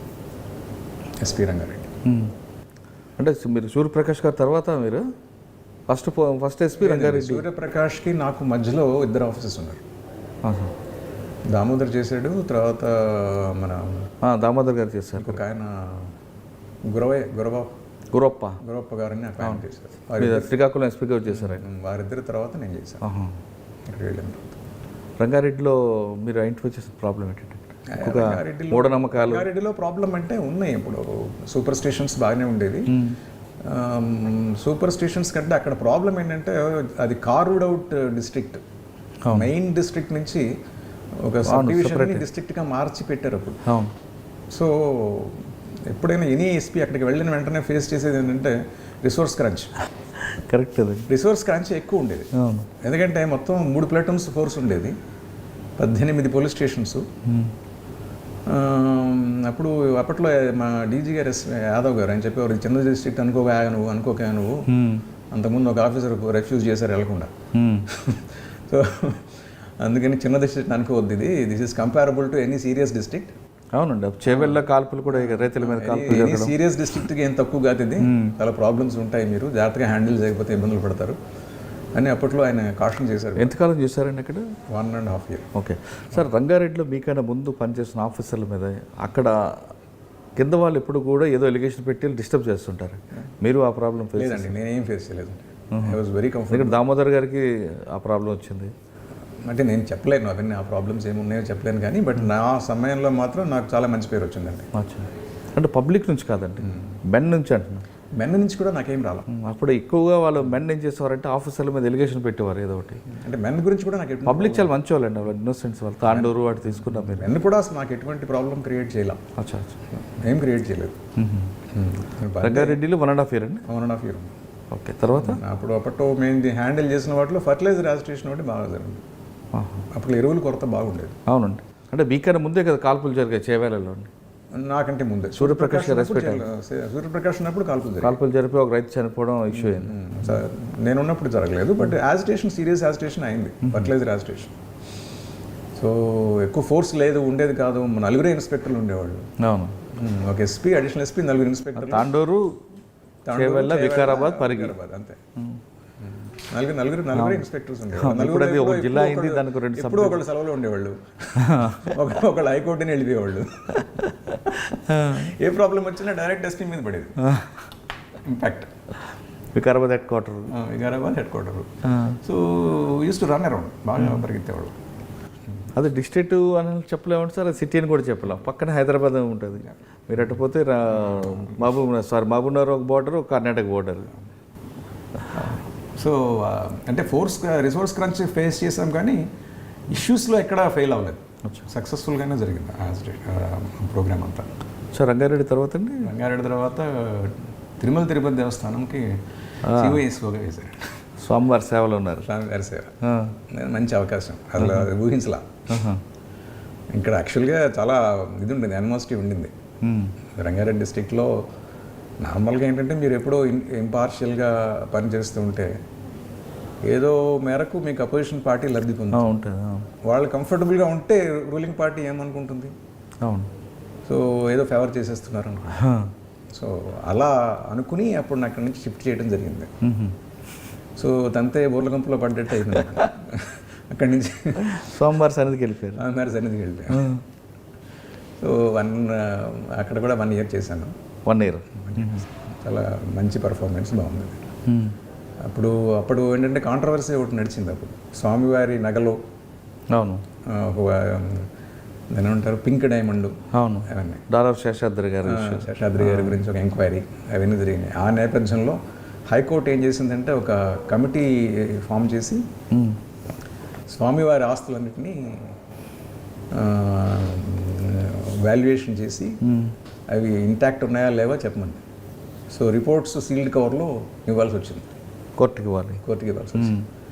అప్పుడు 2 కమిటీస్ ఒకటి ఫామ్ చేశారు. ఒకటి ఎక్స్క్లూజివ్ తిరుమల దేవస్థానానికి, ఒకటి తిరుపతి, అంటే రిమైనింగ్ ప్రాపర్టీస్ ఎంటైర్ 33 ప్రాపర్టీస్ అప్పుడు ఉండేవి ఎంటైర్ కంట్రీలో.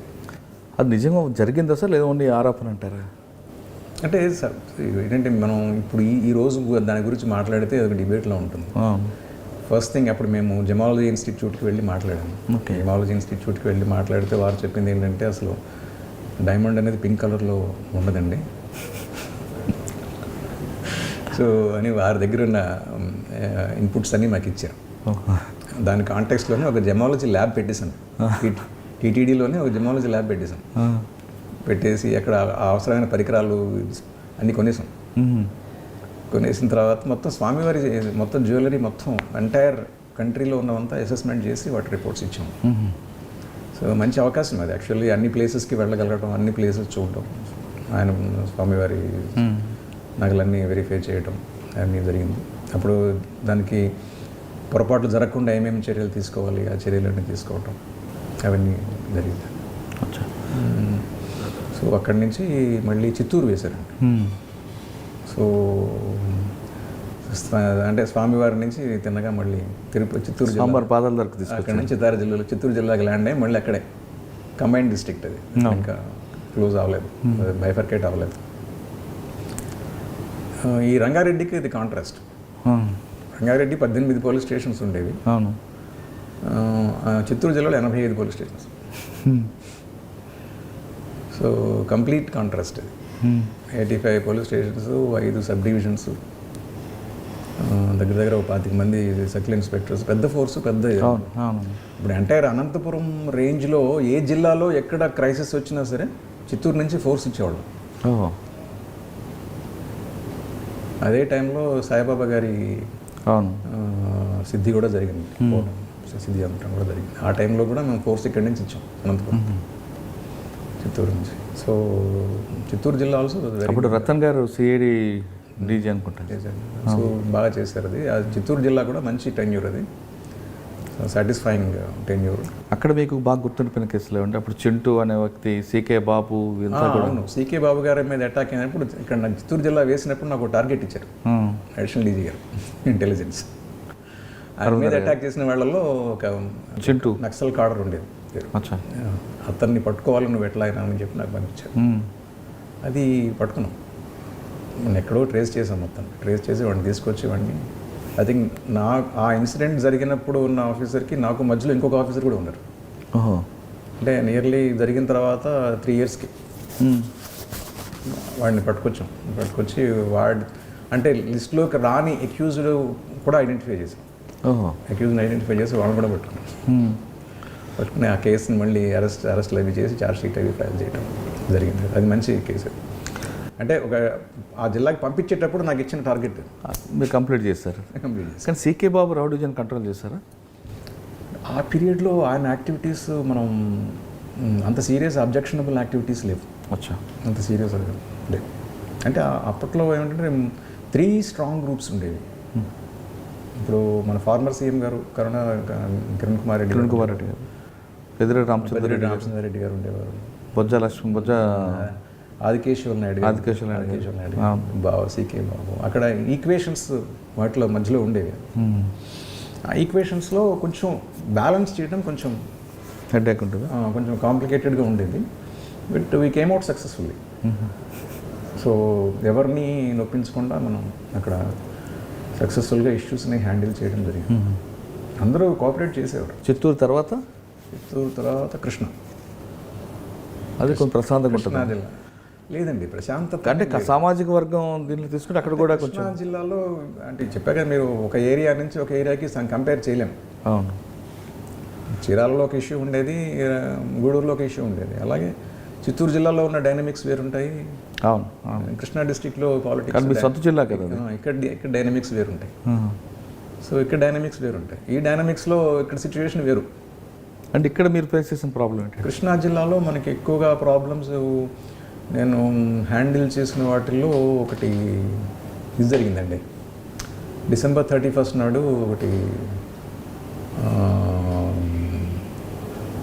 స్పూరియస్ లిక్కర్ తాగి చనిపోయినారు. లిక్కర్ ట్రాజడీ ఒకటి. లిక్కర్ ట్రాజడీ అయింది. అది కూడా ఎగ్జాక్ట్లీ జరిగిన తర్వాత 4 days 5 days 5th day కల్లా మేము అందరు అక్యూజ్ని పెట్టుకున్నాం. 13-14 మందిని. అంటే ఆర్గనైజ్డ్ క్రైమ్ అండి, లేదంటే అన్ఎక్స్పెక్టెడ్ జరిగింది? అంటే ఒకరి బ్రెయిన్ చైల్డ్ అది వాడి కాన్సిక్వెన్సెస్ వాడికి తెలియవు. మిగతా వాళ్ళు దాన్ని షేర్ చేసుకున్నారు. They automatically become part of the whole story. అంటే ఇంత జరుగుతుందని అప్పుడు వాళ్ళకి ఐడియా లేదు. So that become a very serious issue. కానీ ఆర్గనైజ్డ్ క్రైమ్ మీద కాదు, ఆర్గనైజ్డ్ కాదు. సో దాన్ని పట్టుకున్న తర్వాత నేషనల్ వైడ్ కవరేజ్ ఇచ్చాను దానికి. మీడియాని కూడా అప్పుడు అడిషనల్ డీజీ అప్పుడు intelligence use to monitor. 4th day కల్లా మొత్తం అంతా ఎంటైర్ నెట్వర్క్ బ్రేక్ చేసేసాం. అంటే ఒక కృష్ణా కాకుండా విజయవాడ టౌన్ కూడా జరిగింది కదండి అప్పుడు. విజయవాడ టౌన్లో అంటే Vijayawada town was used by these అక్యూజ్డ్ని ఇక్కడ తీసుకుని చేశారు వాళ్ళు కూడా. బట్ కేసు మొత్తం జరిగిందంతా అక్కడే మైలవరంలో జరిగింది. సో అది మంచి నేషనల్ వైడ్ కవరేజ్ వచ్చింది. అవును. పొలిటికల్ పార్టీస్ దాన్ని అడ్వాంటేజ్ తీసుకోవాలని ట్రై చేసాయి. బాడీస్ తీసుకెళ్ళి స్టేషన్స్ చేసాయి అన్నీ. ఫస్ట్ 2 days మాకు అదే సరిపోయింది, వాళ్ళని హ్యాండిల్ చేయడం సరిపోయింది. ఆ తర్వాత రిమైనింగ్ 3 daysలో మేము unravel the whole story. So దాన్ని కూడా ఓపెన్గా పెట్టాం. అంటే వాళ్ళు ఎవరిని కవర్ చేసి అది కూడా ఏం చేయలేదు, ఓపెన్గా వాళ్ళ ముందు నుంచో పెట్టేసాం. మీరే చెప్పండి. వాళ్ళదే ప్రెస్ వాళ్ళతో ఫ్రీగా ఇంటరాక్ట్ అయ్యారు. సో కాబట్టి ఎవరికి ఎటువంటి డౌట్స్ లేవుదండి. అవును. అది కృష్ణా డిస్టిక్లో ఉన్న వాటిలో అది మంచి ఇంపార్టెంట్ కేసు. తర్వాత మీకు ప్రమోషన్ వచ్చినట్లుంది. కృష్ణా తర్వాత లేదండి. కృష్ణా తర్వాత హైదరాబాద్ ట్రాఫిక్ వేశాను. ఓకే. DCP traffic. అది నేను చూడని ఏరియా. అది కూడా ఓల్డ్ సిటీ వేసినట్లున్నారు? లేదు, డీసీపీ అడ్మిన్ వేశారు. ఇన్సిడెంటల్లీ నా కొలీగ్ అక్కడ ఓల్డ్ సిటీ చూసే అతను కూడా అప్పుడు సెలవులో ఉంటుంది. అదే. సో భాగ్యలక్ష్మి టెంపుల్ ఇష్యూస్లో కూడా నాది ట్రాఫిక్ మేనేజ్మెంట్. ఇక్కడ మెయిన్ సిటీలో అప్పుడు మెట్రో కడుతున్న కాంటెక్స్లో ఇప్పుడు పిల్లర్స్ కట్టే సందర్భంలో ట్రాఫిక్లో డైవర్షన్స్ అవి ఉన్నాయి కదా. సో వాటిలో ఉండేది ఎప్పటికీ వెళ్ళి మా మొర పెట్టుకుంటూ ఉండేవాళ్ళం. ఇక్కడ ఈ పిల్లర్ కడుతున్నారు, ఆ బిల్డింగ్ దిగిపోతే ఇబ్బంది పడతాము, ట్రాఫిక్ వైడ్ చేయాలంటే చేయకపోతే కాదు. సార్, మీరు హైదరాబాద్ ట్రాఫిక్లో ఓల్డ్ సిటీ ట్రాఫిక్కి హైదరాబాద్ ట్రాఫిక్కి వేరియేషన్ కనిపిస్తుంటుంది? అంటే అట్లా అని ఏం లేదండి. ట్రాఫిక్ కానీ ఎక్కువగా వయలేటర్స్ అందరూ అక్కడే కనిపిస్తారు కదండి. వయలేటర్స్ అక్కడ ఓల్డ్ సిటీలోనూ ఉంటారు, న్యూ సిటీలోనూ ఉంటారు. బట్ మీరు చెప్పినట్టు విధంగా అది చలానింగ్ చూసినట్లయితే మీకు బైక్ వయలేషన్స్ ఎక్కువ ఉంటాయి. ఓల్డ్ సిటీలో. బట్ న్యూ సిటీకి వచ్చేసరికి మీకు అదర్ చలాన్స్ అదర్ ఇవి ఎక్కువ ఉంటాయి మీకు. సో డ్రంక్ అండ్ డ్రైవ్ అంతా కూడా ఎక్కువగా మా కేసెస్ ఇక్కడే వచ్చేవి. Drunk and drive new city, new సిటీలో ఎక్కువ కేసెస్. కానీ triple driving, help without helmet అనేది అటువంటివన్నీ ఎక్కువ. టూ వీలర్ రైడింగ్ కేసెస్ అన్ని ఎక్కువ అటు వచ్చాయి. కానీ ఫైన్ ఎక్కువ అక్కడే కడుతుంటారు కదా, ఇక్కడ ఎందుకు కట్టరు వీళ్ళు? ఫైన్ కడతారు, అన్ని చోట్ల కడతారు.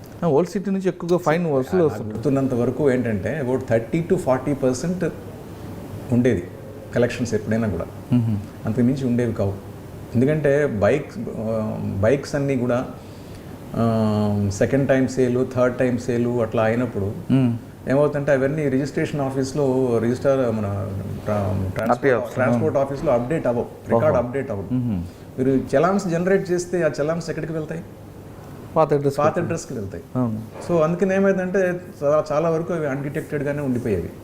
ఆ తర్వాత సిస్టమ్ చాలా ఇంప్రూవ్ అయింది. ఇంటిగ్రేటెడ్ ట్రాన్స్పోర్ట్ మేనేజ్మెంట్ సిస్టమ్ అది పెట్టారు అప్పుడు, హెచ్టీమ్స్ అనేది పెట్టారు. అదే మేము ఉన్నప్పుడు స్టార్ట్ అయింది. సో హెచ్టీమ్స్ వచ్చేదాకా సిచ్యువేషన్ ఇంప్రూవ్ అయింది.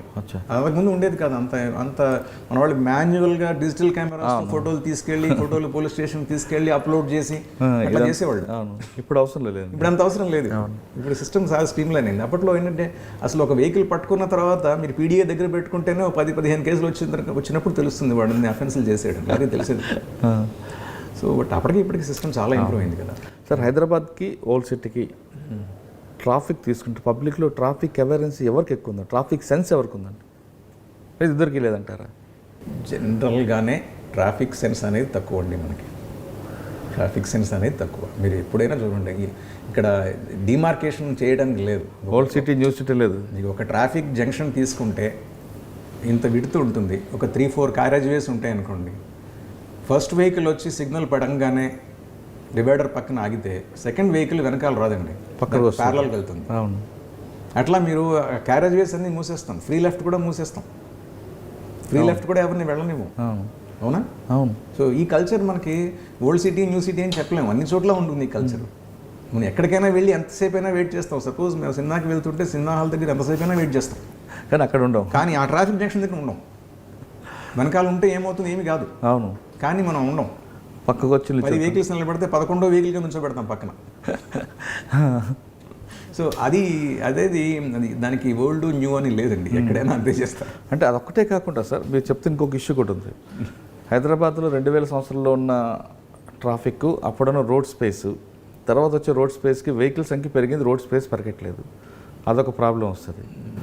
రోడ్ స్పేస్ పెంచుతూనే ఉన్నారు కదండి. పెంచుతున్నా అంటే వాహనాల సంఖ్య పెరిగినంత పెరగట్లేదు. కానీ అంటుంది ట్రాఫిక్ సెన్స్ అనేది కేవలం మీరు అన్నట్లుగా 2 ఒప్పుకుంటా, హైదరాబాద్ పాత పరిస్థితి అని కాదు. కానీ ఎందుకంటే ఆ ట్రాఫిక్ సెన్స్ ఉండలేదు. ఇప్పుడు అది ఒక్కటే కాదు, చాలా ఇష్యూస్ వస్తాయి.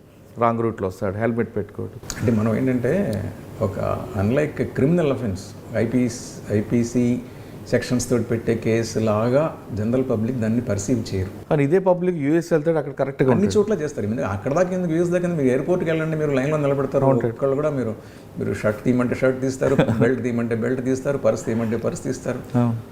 లైన్ అసలు క్రాస్ చేయరు. సో అది వేరేది. సో మన దగ్గర ఏంటంటే మనం లోకల్ టైప్లో ఆలోచిస్తాము, మన లోకల్లో నా ఏరియాలో. అది అంటే మీరు చెప్పింది ఇంకోటి కరెక్ట్ ఏంటంటే ఇది ఐపీ సెక్షన్ లాగా పోల్చండి. ట్రాఫిక్ అనగానే డబ్బులు ఇస్తే అయిపోద్ది, దాన్ని అలా పర్సీవ్ చేయట్లేదు. మనం ఒక సీరియస్ అఫెన్స్, ఒక ఇంపార్టెంట్ ఇష్యూ అది ఎవరు మనం ఫీల్ అవ్వట్లేదు. అయితే అప్పుడు అన్ని సెట్ అవుతాయి. ఆ సివిక్ సెన్స్ అనేది మనకి రావాలి. అంటే మన రైట్ ఎంత ముఖ్యమో మన పక్కవాడి రైట్ కూడా అంత ముఖ్యం అని చెప్పి ఆలోచన మనకు రాదు. సో పెహలే ఆప్ అనేది లేదు ఇక్కడ, పెహలే హమ్ అంతే. మనం దారి ఇవ్వం. మనం యూరోపియన్ కంట్రీస్లో చూస్తూ ఉంటాం, ఒక పెడస్ట్రియన్ కోసం వెహికల్స్ ఆగిపోతాయి. అవును. మన దగ్గర అట్లా కాదు. పెడస్ట్రియన్ వెళ్తే వాడి మీద అరుస్తారు, మేము వెళ్తుంటే నువ్వు ఎందుకు అడ్డం వచ్చామని. చాలా ఇష్యూస్ అండి. ఇప్పుడు స్కూల్ బస్ వెళ్ళిందంటే మనం క్రాస్ అయిందంటే యూఎస్ లాంటి ఏరియా అబ్రాడ్ దాంట్లో బండి ఆగిపోద్ది. 100 మీటర్స్ డిస్టెన్స్లోనే స్కూల్ బస్కి వెళ్ళాలి మనం, ఆగిపోతుంది. సో అది మనం ఇక్కడ అలా కాదు, అలా లేదు మనకి. ఏంటంటే మనకి సివిక్ సెన్స్ లేదండి. సివిక్ సెన్స్ ఉంటే అవన్నీ ప్రాబ్లమ్స్ వస్తాయి. ఇది ఇంపార్టెంట్ అని అనుకోవాలి, మన మైండ్లో అది పడాలి. అదే మీరు చెప్పింది, దీన్ని ఐపీఎస్గా చూడట్లేదు వాడు. ట్రాఫిక్ అనగానే ఇక్కడే కదా సార్, పక్కనే వచ్చాను కదా, మా ఇల్లు ఇక్కడే అంటాడు. అది తప్పుగా అనిపించదు వాళ్ళు. ఎందుకంటే ఎన్నోసార్లు నేను ఈవెన్ తర్వాత సబ్సిక్వెంట్గా కూడా చూశాను, హైవే మీద వెళ్తూ పక్క ఊరు నుంచి వాడు పొలానికి వెళ్తే ఆ ట్రాక్టర్ తీసుకుని హైవే ఎక్కుతాడు, అవును, అపోజిట్ డైరెక్షన్లో. అతని దృష్టి ఎంతసేపు ఉంటుందంటే నేను ఈ పక్కన 1 కిలోమీటర్ దూరంలోనే నా ఊరుంది, నేను ఈ రోడ్డు క్రాస్ చేసి ఇది ఎక్కడికి వెళ్తుందో చూసుకుని ఎక్కడ క్రాస్ చేయాలో చేసి అక్కడి నుంచి మళ్ళీ తిరిగి వచ్చి చేయడం ఎందుకు చేయాలి, నేను నా పక్కన నా ఊరు కనిపిస్తుంది, నేను ఇక్కడి నుంచి ఎలా వెళ్ళిపోతానని ఎదురు తిరిగి వెళ్తాడు రోడ్డు మీద. ఇక్కడే కదా సార్ అంటాడు, ఇక్కడే అంటాడు. కానీ ఈ దీనిలో ఎన్ని వెహికల్స్ వచ్చి అతన్ని డాష్ చేస్తాయి అనేది మైండ్లోకి అది రిజిస్టర్ అవ్వదు. అట్లాగా మోటార్ సైకిల్స్ కావచ్చు, ట్రాక్టర్లు, ఎన్ని యాక్సిడెంట్లు అవుతుంది. సో మనకి ఆ సెన్స్లో అది సివిక్ సెన్స్ మన మైండ్లో ఉండదు. రావాలంటే ఏం చేయాలండి? రావాలంటే ఏం చేయాలంటే మ్యాసివ్ అవేర్నెస్ అండి. ఇప్పుడు ఈ ట్రాఫిక్లో ఏంటంటే 3 కాన్సెప్ట్స్ ఉన్నాయి. ట్రిపుల్ ఈ అంటాం. Triple E engineering, education and enforcement. So రోడ్స్ని బాగు చేయడం ఇంజనీరింగ్, అంటే కరెక్ట్ చేయడం, యాక్సిడెంట్ ఫ్రీగా చేయడం అనేది ఇంజనీరింగ్. ఎడ్యుకేషన్ అంటే సెన్సిటైజ్ చేయటం, ఇది తప్పు అని సెన్సిటైజ్ చేయటం. So Hyderabad was well established system as far as traffic wing is concern. ఒక హోమ్ గార్డ్ కూడా ఎంత ఎఫిషియెంట్గానే చేస్తాడు అక్కడ. సో సీరియస్ కానిస్టేబులే అవసరం లేదు, ఎవరొక్కలేదు. Single home guard is capable of handling traffic there. And officers కూడా చాలా కమిటెడ్గా ట్రాఫిక్ని చూసే ఆఫీసర్స్ అక్కడ చాలామంది పనిచేశారు. నేనున్నప్పుడు ఆనంద్ గారు ఉండేవారు. అవును. సో కౌముది గారు చేశారు, చాలామంది మంచి, సురేంద్రనాథ్ బాబు గారు చేశారు, చాలా మంచి ఆఫీసర్స్ అక్కడ చేశారు. సో సిస్టమ్ చాలా మంచిగా స్ట్రీమ్ లైన్ చేసి పెట్టారు. ఎన్ఫోర్స్మెంట్ పరంగా మనం దాని గురించి పెద్దగా వరీ అవ్వాల్సిన అవసరం లేదు. బట్ ఇంజనీరింగ్ పార్ట్ దగ్గరకు వచ్చేసరికి ఏం జరుగుతుందంటే ఆ రోడ్స్ని మీరు చెప్పినట్లు దాన్ని ఎక్స్పెండ్ చేయడం, ట్రాఫిక్ ఫ్రీగా మార్చే, ఇన్సిడెంట్ ఫ్రీగా మార్చే అంత ఇంజనీరింగ్ యాక్టివిటీ జరగలేదు. ఎడ్యుకేట్ కూడా జరగలేదు. ఎడ్యుకేషన్ మేము చేసేవాళ్ళం. మీరు చేశారు కదా, అది ఇంకా పూర్తి స్థాయిలో జరగలేదు. దానికి ఎడ్యుకేషన్కి కూడా మాకు బడ్జెట్ ఇచ్చేవారండి, కానీ పూర్తి స్థాయిలో జరగలేదు. ఎందుకంటే మేము ట్రాఫిక్ చలాన్స్ తాలూకు మనీని జనరేట్ చేసిన గవర్నమెంట్కి తీసుకుని గవర్నమెంట్ దాని నుంచి మాకు బడ్జెట్ ఇచ్చేది. సో ఆ బడ్జెట్ కూడా ఇప్పుడు ఆనంద్ గారి టైంలోనే అనుకుంటాను తీసుకొచ్చారు. సో ఎఫర్ట్ పెట్టి తీసుకొచ్చారు అది. సిపి గారు అప్పుడు ఎవరున్నారు, ఏకే ఖాన్ గారు అనుకుంటారు. ఏకే ఖాన్ గారు ట్రాఫిక్ కూడా చేశారండి. ఏకే ఖాన్ గారు ట్రాఫిక్ చేశారు. ఏకే ఖాన్ సిపి పోలీసుగా ఉన్నప్పుడు జరిగినట్లుంది. అప్పుడు సివి ఆనంద్ గారు కదా, సివి ఆనంద్ గారు అడిషనల్ సిపి ట్రాఫిక్ ఉండేవారు. బడ్జెట్ అలాట్మెంట్ జరిగింది. సో ఆ బడ్జెట్లోనే ఎడ్యుకేషన్ యాక్టివిటీ కూడా బాగా చేసేవాళ్ళం. చాలా పాంఫ్లెట్స్ తీసాము, అవేర్నెస్. మేము స్కూల్స్కి వెళ్ళి మేము ఎడ్యుకేట్ చేసేవాళ్ళం, స్కూల్స్కి వెళ్ళి సెమినార్లు పెట్టేవాళ్ళం, వర్క్షాప్స్ కండక్ట్ చేసేవాళ్ళం. సో జంక్షన్స్లో ఎడ్యుకేషన్ చేసేవాళ్ళం. ఎన్ని పాంఫ్లెట్స్, ఎన్ని బ్రోచర్లు ఇచ్చాము. సో ఎడ్యుకేషన్ కూడా బాగానే చేసేవాళ్ళు. ఏ యాక్టివిటీ సడన్గా ఈరోజు పొద్దున్న మొదలుపెట్టి వైలేషన్ పెట్టుకోలేము. అవును, ప్రిలిమినరీ యాక్టివిటీ ఒకటి చేసిన తర్వాత ఎడ్యుకేషన్ చేసిన తర్వాతనే చేసేవాళ్ళం. అయినా కూడా మనకేంటంటే పబ్లిక్లో ఆ మైండ్లో ఏంటంటే అది ఎవరైనా పెద్ద తీవ్రమైన నేరంగా భావించారు. పోలీసు ఉంటే నేను యాక్టివ్గా ఉంటాను, పోలీసు లేకపోయినట్లయితే నా ఇష్టం టైప్లో ఉంటుంది. ప్లస్ మీరు ఇందాక చెప్పినట్లుగా అది సీరియస్ అని చూడండి, వాడు ఇక్కడే కదా ఏముంది ఇందులో అన్న టైప్లో ఉంది. ఇందులో పోలీస్ కూడానండి, లక్డికపూల్ జంక్షన్, ఇలా ఖైరతాబాద్ జంక్షన్. సో ఇక్కడ ఏంటంటే పోలీసు ఇప్పుడు ఖైరతాబాద్లో సెక్యూరిటీ ఉండేది, ఇప్పుడు ఉందనుకుంటాను, ఉంది ఇప్పుడు. అలాగే లక్డికపూర్లో కూడా అంతే. ఏమంటే ఆ కాస్త ఏరియాలో చుట్టూ తిరిగి రావాల్సిన ఎందుకు అని చెప్పి అక్కడికక్కడే క్రాస్ చేసేసేవాళ్ళు పోలీస్. నేను ట్రాఫిక్లో ఉన్నప్పుడు నేనేం చేసేవాడినంటే ఈ సెంటర్స్లో మాట వేసి మా వాళ్ళని కూడా పెట్టుకునేవాళ్ళు. ఇలా ఎందుకు చేస్తున్నారు కేసెస్ పెట్టేవాళ్ళు. సార్ ట్రాఫిక్ తర్వాత ప్రమోషన్ వచ్చిందా? ట్రాఫిక్ తర్వాత లేదండి, మళ్ళీ నన్ను నెల్లూరు వేశారు. మళ్ళీ నెల్లూరు వచ్చా? నెల్లూరు జిల్లా ఎస్పీగా వేశారు. ఓకే, ఎంతకాలం ఉండే? నెల్లూరు జిల్లా ఎస్పీగా అప్పుడు సెలక్షన్ గ్రేడ్ వచ్చేసింది నాకు. ఇంకా ఐ థింక్ 8 months చేశాను. అచ్చా, అక్కడే ఉందండి ఐజీ ప్రమోషన్కి డ్యూ అది ఆ పీరియడ్లో చేశారు. 8 months అది యాజిటేషన్, సమైక్యాంధ్ర యాజిటేషన్. నెల్లూరు అంటే సమైక్యాంధ్ర, తెలంగాణ అంటే అఫ్కోర్స్. అట్లా సమైక్యాంధ్ర యాజిటేషన్ ఇక్కడ నెల్లూరులో డీల్ చేయవలసి వచ్చింది. Panchayat elections, local bodies elections అప్పుడు జరిగాయి. అప్పుడు ఈ యాజిటేషన్ పీరియడ్లోనే ప్రాపర్టీ అఫెన్సెస్ బాగా జరిగాయి. సో ఆ ప్రాపర్టీ అఫెన్సెస్ని కూడా ఒక ఛాలెంజ్గా తీసుకుని పట్టుకున్నాం. అని దొంగలను పట్టుకోవడం, కేసులు రికవరీ చేయడం చాలా వరకు బాగా జరిగింది అది. అక్కడి నుంచి ప్రమోషన్ వచ్చి నేను హైదరాబాద్ వచ్చేసాను. సో డిఐజీ సిఐడిగా వేసాను. ఆ పీరియడ్లో ఈ బైఫర్కేషన్ అయింది. సో బైఫర్కేషన్ అయిన తర్వాత security, Eluru DIG security ISW వచ్చిన తర్వాత అదొక ఐ థింక్ 2 years చేసినట్టు. తర్వాత డిఐజీ ఏలూరు. ఏజేలూరు మనకి ఎక్కువగా ప్రాబ్లం ఉండేది ఆ పద్మనాభం గారి యాజిటేషన్ ఒకటి జరిగింది. అవును, ఉత్తరగడ పద్మనాభం గారు. సో అప్పుడు కూడా యాజిటేషన్ ఫస్ట్ ఏమో ట్రైన్ బర్నింగ్ ఇన్సిడెంట్ టైంలో నేను లేను, తర్వాత వచ్చాను. అచ్చా, తొని ఘట్టం తర్వాత మీరు ఉన్నారు. తర్వాత వెళ్ళాను. సో నేను ఉన్నప్పుడు కూడా ఒక యాజిటేషన్ అయింది. అప్పుడు సీరియస్ యాజిటేషన్ అయింది, దాన్ని పాపం అరెస్ట్ చేసి తీసుకురావడం జరిగింది. అదే అప్పుడు దామోదర్ గారు అనుకుంటా అడిషనల్ ఎస్పీ దామోదర్ ఉన్నాడు. అప్పుడు అరెస్ట్ చేసి తీసుకొచ్చాము. యాజిటేషన్ అయింది. తర్వాత దాన్ని పాదయాత్ర చేయాలని ట్రై చేశారు, దాని మధ్యలో ఆపాము. ఆపి తీసుకురావడం జరిగింది. సో తర్వాత మళ్ళీ రీఎంప్లాయ్మెంట్ చేసి నన్ను ఇక్కడ చీఫ్ ఆఫీస్కి తీసుకొచ్చారు వెల్ఫేర్కి. వెల్ఫేర్లో ఎక్కువ కాలం లేను నేను, 3-4 months చేసిన తర్వాత కొంత మళ్ళీ భద్రత చేసి ఒక 3-4 months తర్వాత అక్కడి నుంచి మళ్ళీ సెక్యూరిటీకి మళ్ళీ తీసుకెళ్ళారు. అక్కడ ఒక 1 year చేశాక మళ్ళీ ఇక్కడికి వచ్చాను.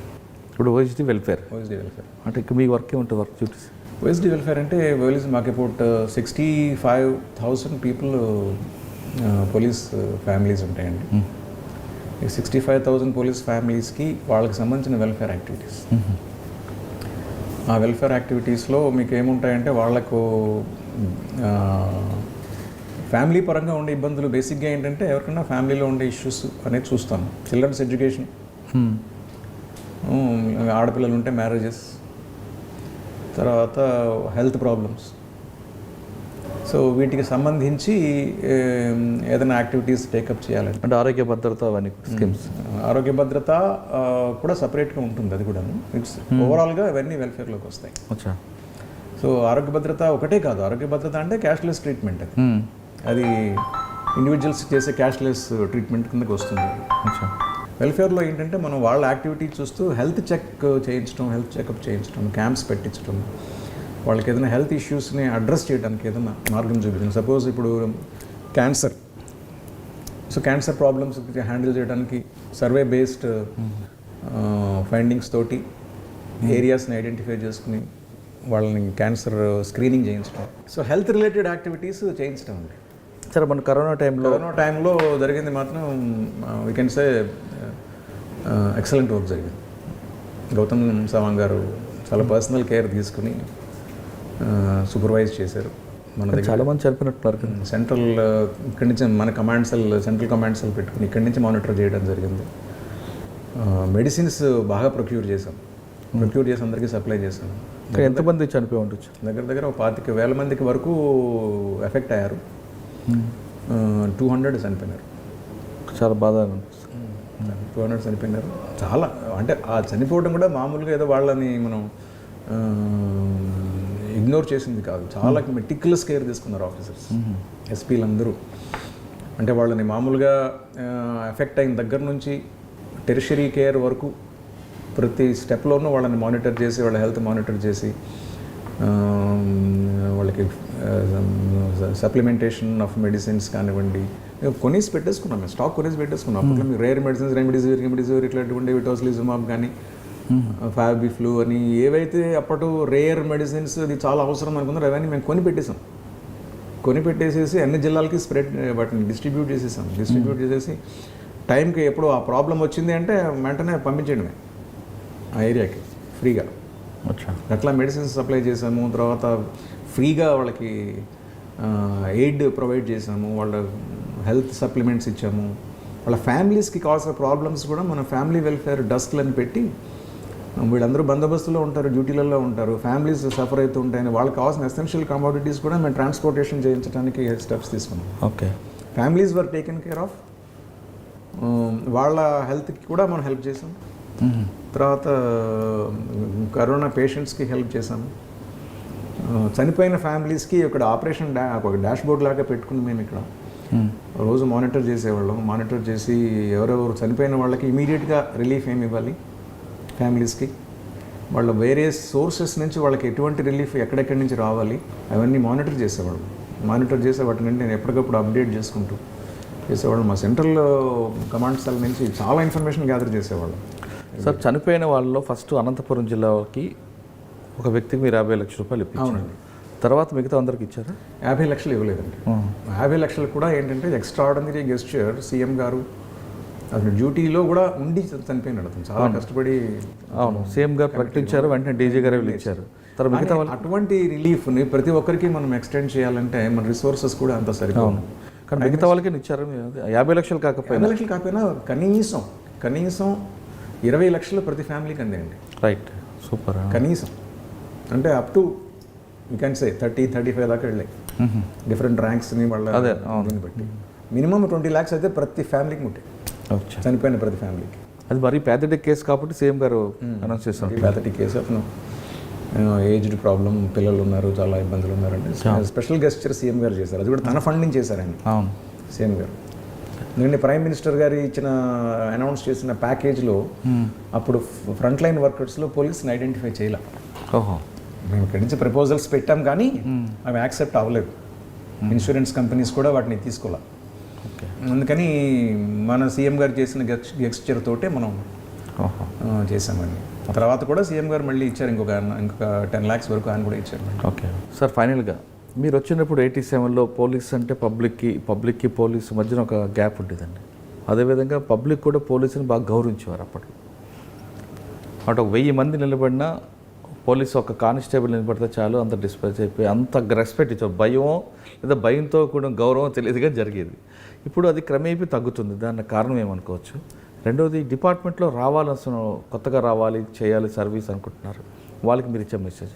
87లో పరిస్థితి వేరు, ఇప్పుడు పరిస్థితి వేరు అని కాదు. ఎప్పుడైనా కూడా పబ్లిక్ అనేవారు పోలీస్ని అంటే ఒక నెగిటివ్ యాటిట్యూడ్తోనే చూడటం అనేది మనకి ఒక లెగసీగా వచ్చింది. అవునండి, చిన్నప్పుడు కూడా మనకు అనంత తిరుపతి పోలీస్ పంపిస్తారా అని అప్పుడే మనకి ఫ్రెండ్లీ పోలీసింగ్ అనే కాన్సెప్ట్ ఈరోజు కొత్తగా వచ్చింది కాదు. అప్పటి నుంచి కూడా మనం ప్రజలతోటి సద్భావనలు కలిగి ఉండాలి, వారితోటి మంచిగా మాట్లాడాలి అనే కాన్సెప్ట్ అప్పట్లో కూడా ఉండేది. అప్పారావు గారు కూడా ఆయన నమస్తే పెట్టకుండా మాట్లాడేవారు కాదు. చూసారో లేదు, అప్పారావు అనేవారు, నమస్తే అనేవారు. తర్వాత సీతారామాంజనేయులు గారు కూడా నమస్తే అనకుండా ఆయన మాట్లాడేవారు కాదు ఫోన్లో. ఆయన నమస్తే అంటారా? నమస్తే అనకపోతే ఊరుకునేవారు కాదు ఆయన. ఎవరైనా సరే హలో కాదు, ఫోన్ చేయగానే నమస్తే నేను సో అండ్ సో మీరు చెప్పండి. సిటీలో కూడా అదే చేశాం మేము, నమస్తే చెప్పండి అనేది. అంటే ఏంటంటే పబ్లిక్కి మనం చేరువు కావడానికి, వారికి మన పట్ల భయం పోగొట్టుకోవడానికి చేసే ప్రయత్నాలు ఈరోజు కొత్తగా జరగట్లా, అప్పటి నుంచి జరుగుతూనే ఉంటాయి. ఆ ప్రయత్నాలు నిరంతరంగా జరుగుతూనే ఉంటాయి. కానీ ఏంటంటే డిపార్ట్మెంట్లో అప్పటికి ఇప్పటికీ కూడా రెస్పాన్సివ్నెస్ అనేది పెరిగింది, ఎప్పుడు తగ్గలా.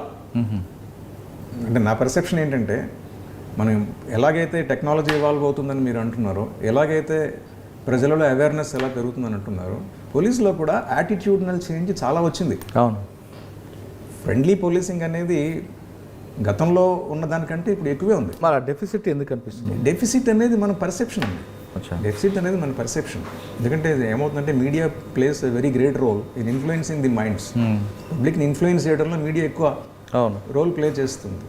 నార్మల్గా ఏంటంటే ఏది న్యూస్ అవుతుంది, ఒక పొరపాటే న్యూస్ అవుతుంది, కానీ మంచి పని రాదులేండి, మంచి పని న్యూస్ అవ్వదు. అవును, అంటే అట్లీస్ట్ వీఆర్ వెరీ అంటే బ్లెస్సింగ్ ఇన్ డిస్గైజ్ అంటారు. కరోనా టైంలో మన వాళ్ళు చేసిన పనులు బాగా హైలైట్ అయినాయి, మంచి పనులు బాగా హైలైట్ అయినాయి. చాలా గ్రేట్ థింగ్ అనమాట. Hats off to media for highlighting such things. But ఏంటంటే అంత హైలైట్ గతంలో అయ్యేవి కావు. పోలీస్ చేసిన మంచి పనులు ఒక పొరపాటు చేస్తే ఆ పొరపాటే హైలైట్ అయ్యేది, మంచి పనులు హైలైట్ అయ్యేవి కావు. మంచి పనులు అప్పుడు జరిగాయి, అప్పుడు జరగలేదని చెప్పలేము, అప్పుడు జరిగాయి, ఎప్పుడు జరిగాయి. ఆ గ్యాప్ ఎందుకు ఉంది అంటే గ్యాప్ పర్సెప్షన్లో ఉంటుంది. అదే, మీరు మనసు పాజిటివ్గా చూస్తే పాజిటివ్గా ఉంటుంది, నెగిటివ్గా చూస్తే నెగిటివ్గానే ఉంటుంది. సార్, డిపార్ట్మెంట్కి వచ్చే వాళ్ళకి మీరు ఫైనల్గా ఏం చెప్తారు? డిపార్ట్మెంట్ అని ఇప్పుడు మనం ఒక గతంలో కంటే ఇప్పుడు ఎక్కువ ఛాలెంజింగ్గా మనం దాన్ని తీసుకునే ఇంట్రెస్ట్ ఉండాలి. ఈ సర్వీస్ మోటోతోనే రావాలండి, సర్వీస్ మోటోతోనే రావాలి. వచ్చిన తర్వాత కష్టపడి పని చేస్తేనే మన గుర్తింపు ఉంటుంది. సో కష్టపడి పని చేసిన తర్వాత గుర్తింపు ఉండదు అని అనుకోవడానికి లేదు. ఖచ్చితంగా వాళ్ళ మీడియా గతం కంటే ఎక్కువ ఇదిగా ఉంది. వాళ్ళు మన చెడుని ఎట్లా అయితే వాళ్ళు హైలైట్ చేస్తారో, మంచిని కూడా అలా హైలైట్ చేసే పాజిటివ్ యాటిట్యూడ్ కనిపిస్తుంది. సో ఈ స్టేజ్లో మనం నెగిటివ్ థాట్స్ తోటి డిపార్ట్మెంట్లోకి రాకూడదు. నేను కరీంనగర్లో పనిచేసే రోజుల్లోనే చూశాను, ఒక ఎస్ఐ గారు చాలా నెగిటివ్ మైండ్తో వచ్చారు. అంటే నేను వరంగల్లో ట్రైనింగ్ చేసే రోజుల్లో అతను ఒక ఆస్పిరెంట్గా నన్ను కలిశాడు. కాంపిటేటివ్ ఎగ్జామ్స్ రాస్తున్నాను సార్, మీరు ఏమైనా గైడెన్స్ ఇస్తారండి. అప్పుడు యాటిట్యూడ్ ఎలా ఉందంటే, మరి ఏముంది సార్, ఒక 50,000 రూపాయలు ఇస్తే మనకు ఉద్యోగం వచ్చేస్తుంది టైప్లో ఆలోచించేవాడు. సబ్సిక్వెంట్లీ నేను కరీంనగర్ డిఎస్పీగా ఉన్న, అదే పెద్దపల్లి డిఎస్పీగా ఉన్నప్పుడు హీ ల్యాండెడ్ యాజ్ ఎస్ఐ. 50 నుంచి వచ్చారా? ఎట్లా వచ్చింది వచ్చాడు మొత్తానికి. ఎలా జాయిన్ అయ్యాడో తెలియదు నాకు. అప్పుడు నేను we cannot suspect the radical recruiting agencies and all, but he came. Probation పూర్తి అవ్వలేదండి, he landed in trouble. Batting start చేశారు. నా ఆధ్వర్యంలోనే వాడు సర్వీస్ టెర్మినేట్ అయిపోయింది. అవునా? నా సబ్ డివిజన్లోనే ఉన్నాడు, నేనే వెళ్ళి ఎంక్వైరీ చేశాను. Entire village came and complaint against him. Evidence catch చేశాము, రిపోర్ట్ రాసాము. నా టెన్యూర్ అయ్యేలోపే అతను టెర్మినేషన్ అయిపోయింది. అంటే రాగానే బ్యాటింగ్ చేసాడేమో, రాగానే మొదలుపెట్టాడు. సో అటువంటి థాట్స్తో రాకూడదండి డిపార్ట్మెంట్కి, అటువంటి థాట్స్తో రాకూడదు సార్, రాకూడదు. ఎందుకంటే మనం పబ్లిక్ మనకంటే ఎక్కువ అవేర్నెస్ కలిగి ఉన్నారు. మనం వచ్చేది దాంతోపాటు సార్ పబ్లిక్కి కూడా పోలీస్ మీద బాగా ఎక్కువ నమ్మకం, ఎక్కువ అవసరాలు, ఎక్స్పెక్టేషన్ ఎక్కువైపోతుంది. మీరు మంచి పని చేస్తే కాన్ఫిడెన్స్ పెరుగుతుంది. అవును, మీరు మీ పర్ఫార్మెన్స్ని బట్టి మీ ఇమేజ్ ఆటోమేటిక్గానే వచ్చేస్తుంది. Your image will carry you through. అంటే ఇక్కడ ఇంకొక మైనస్ కూడా ఉంది సార్. మీరు ఒక మంచి పని చేశారు, రామకృష్ణ గారు మంచి పని చేశారు అనుకోండి, రామకృష్ణ గారే మంచి పని చేశారు అంటున్నాడు కానీ పోలీసు అని అంటారు. అదే రామకృష్ణ గారు కాకుండా ఇంకొకరు చెడ్డ పని చేసుకోరండి, ఆ వ్యక్తి పేరు చెప్పడు, పోలీసులో నన్ను తిడుతున్నాడు. అది జనరల్ యాటిట్యూడ్ అది. బట్ ఏంటంటే ఇప్పుడు కూడా రామకృష్ణగా మంచి పని చేశాడు అనేది కాదు ఇష్యూ, డిపార్ట్మెంట్ మంచి పని చేసింది. కానీ అది పబ్లిక్ అలాగండు, మంచి పని చేశారు పోలీసు అని అంటారు, ఆ వ్యక్తి మీదే తీసుకొస్తాడు. మంచి అయితే చెడైంది అనుకోండి, పోలీసు మొత్తం వ్యవస్థను అంటుంటాడు. అది మరి వ్యవస్థలో ఉన్న లోపం, లోపం అంటాము, లోపం అనలేము కానీ ఒక యాటిట్యూడినల్ ప్రాబ్లం, అది యాటిట్యూడినల్ ప్రాబ్లం అది. సో మనం చెప్పా కదా మొదల నుంచి, మన ఇన్ఫ్లుయెన్స్ ప్రభావితం అవుతాం. దేని మీద ప్రభావితం అవుతాం? ఏదైనా ఒక పర్సెప్షన్ ఎవరో మనకి ఇండ్యూస్ చేస్తారు. పోలీస్ అంతా ఇంతే అని ఒక థాట్ని మనలో ఇండ్యూస్ చేస్తే దాన్ని మనం నమ్మేస్తాం. అందుకని దాన్ని అబ్జెక్టివ్గా ఆలోచించి ఇది కరెక్ట్ కాదు అని చెప్పి అనుకునే మనస్తత్వం మనలో డెవలప్ అయినప్పుడు ఖచ్చితంగా ఇమేజ్ పెరుగుతుందండి. ఇమేజ్ కోసం మనం ట్రై చేయకూడదు, మన పని మనం చేయాలి, సిన్సియర్గా చేయాలి. సో మీ ప్రవర్తనే మీకు ఆ ఇమేజ్ తెచ్చిపెడుతుంది. అంటే it's not be that it is image మోటివేటెడ్గా మనం పని చేయకూడదు. సర్వీస్ మోటోతో చేస్తుంటే యాజ్ ఎ బై ప్రోడక్ట్ అది వస్తుంది. పోలీస్ డిపార్ట్మెంట్కి రండి, వచ్చిన వాళ్ళు మాత్రం కమర్షియల్గానో లేదా వేరే ఇమేజ్ కోసం చేయొద్దు, ఖచ్చితంగా సర్వీస్ మోటోతో రండి. సర్వీస్ మోటోతో వచ్చిన వాళ్ళకి police department the best platform అంటున్నారు పివిఎస్ రామకృష్ణ గారు. ఇక్కడ ఇమేజ్తో కాకుండా సర్వీస్ మోటోతో పనిచేసే ఇమేజ్ అనే ప్రోడక్ట్ ఆల్రెడీ మీకు యాడ్ అవుతుందంటూ చెప్తున్నారు. ఖచ్చితంగా పోలీస్ డిపార్ట్మెంట్ రండి, వచ్చిన వాళ్ళు మంచి పేరు తెచ్చుకోండి. ఇది ఈ వారం పివిఎస్ రామకృష్ణ గారితో ఎక్సలెంట్ ఇంటర్వ్యూ. వచ్చే వారం మరో గెస్ట్తో మళ్ళీ కలుస్తాం. అంతవరకు నమస్కారం. మీరు చూస్తున్నారు ఐ డ్రీమ్ న్యూస్ని. Please subscribe I dreams. For more videos, subscribe I Dream. Please subscribe for more videos. I dream. I dream. For more videos, Subscribe, I dream. Please subscribe. Subscribe I dream channel. Do subscribe. I dream. I dream ఛానల్ని subscribe చేయండి. Do watch I Dream.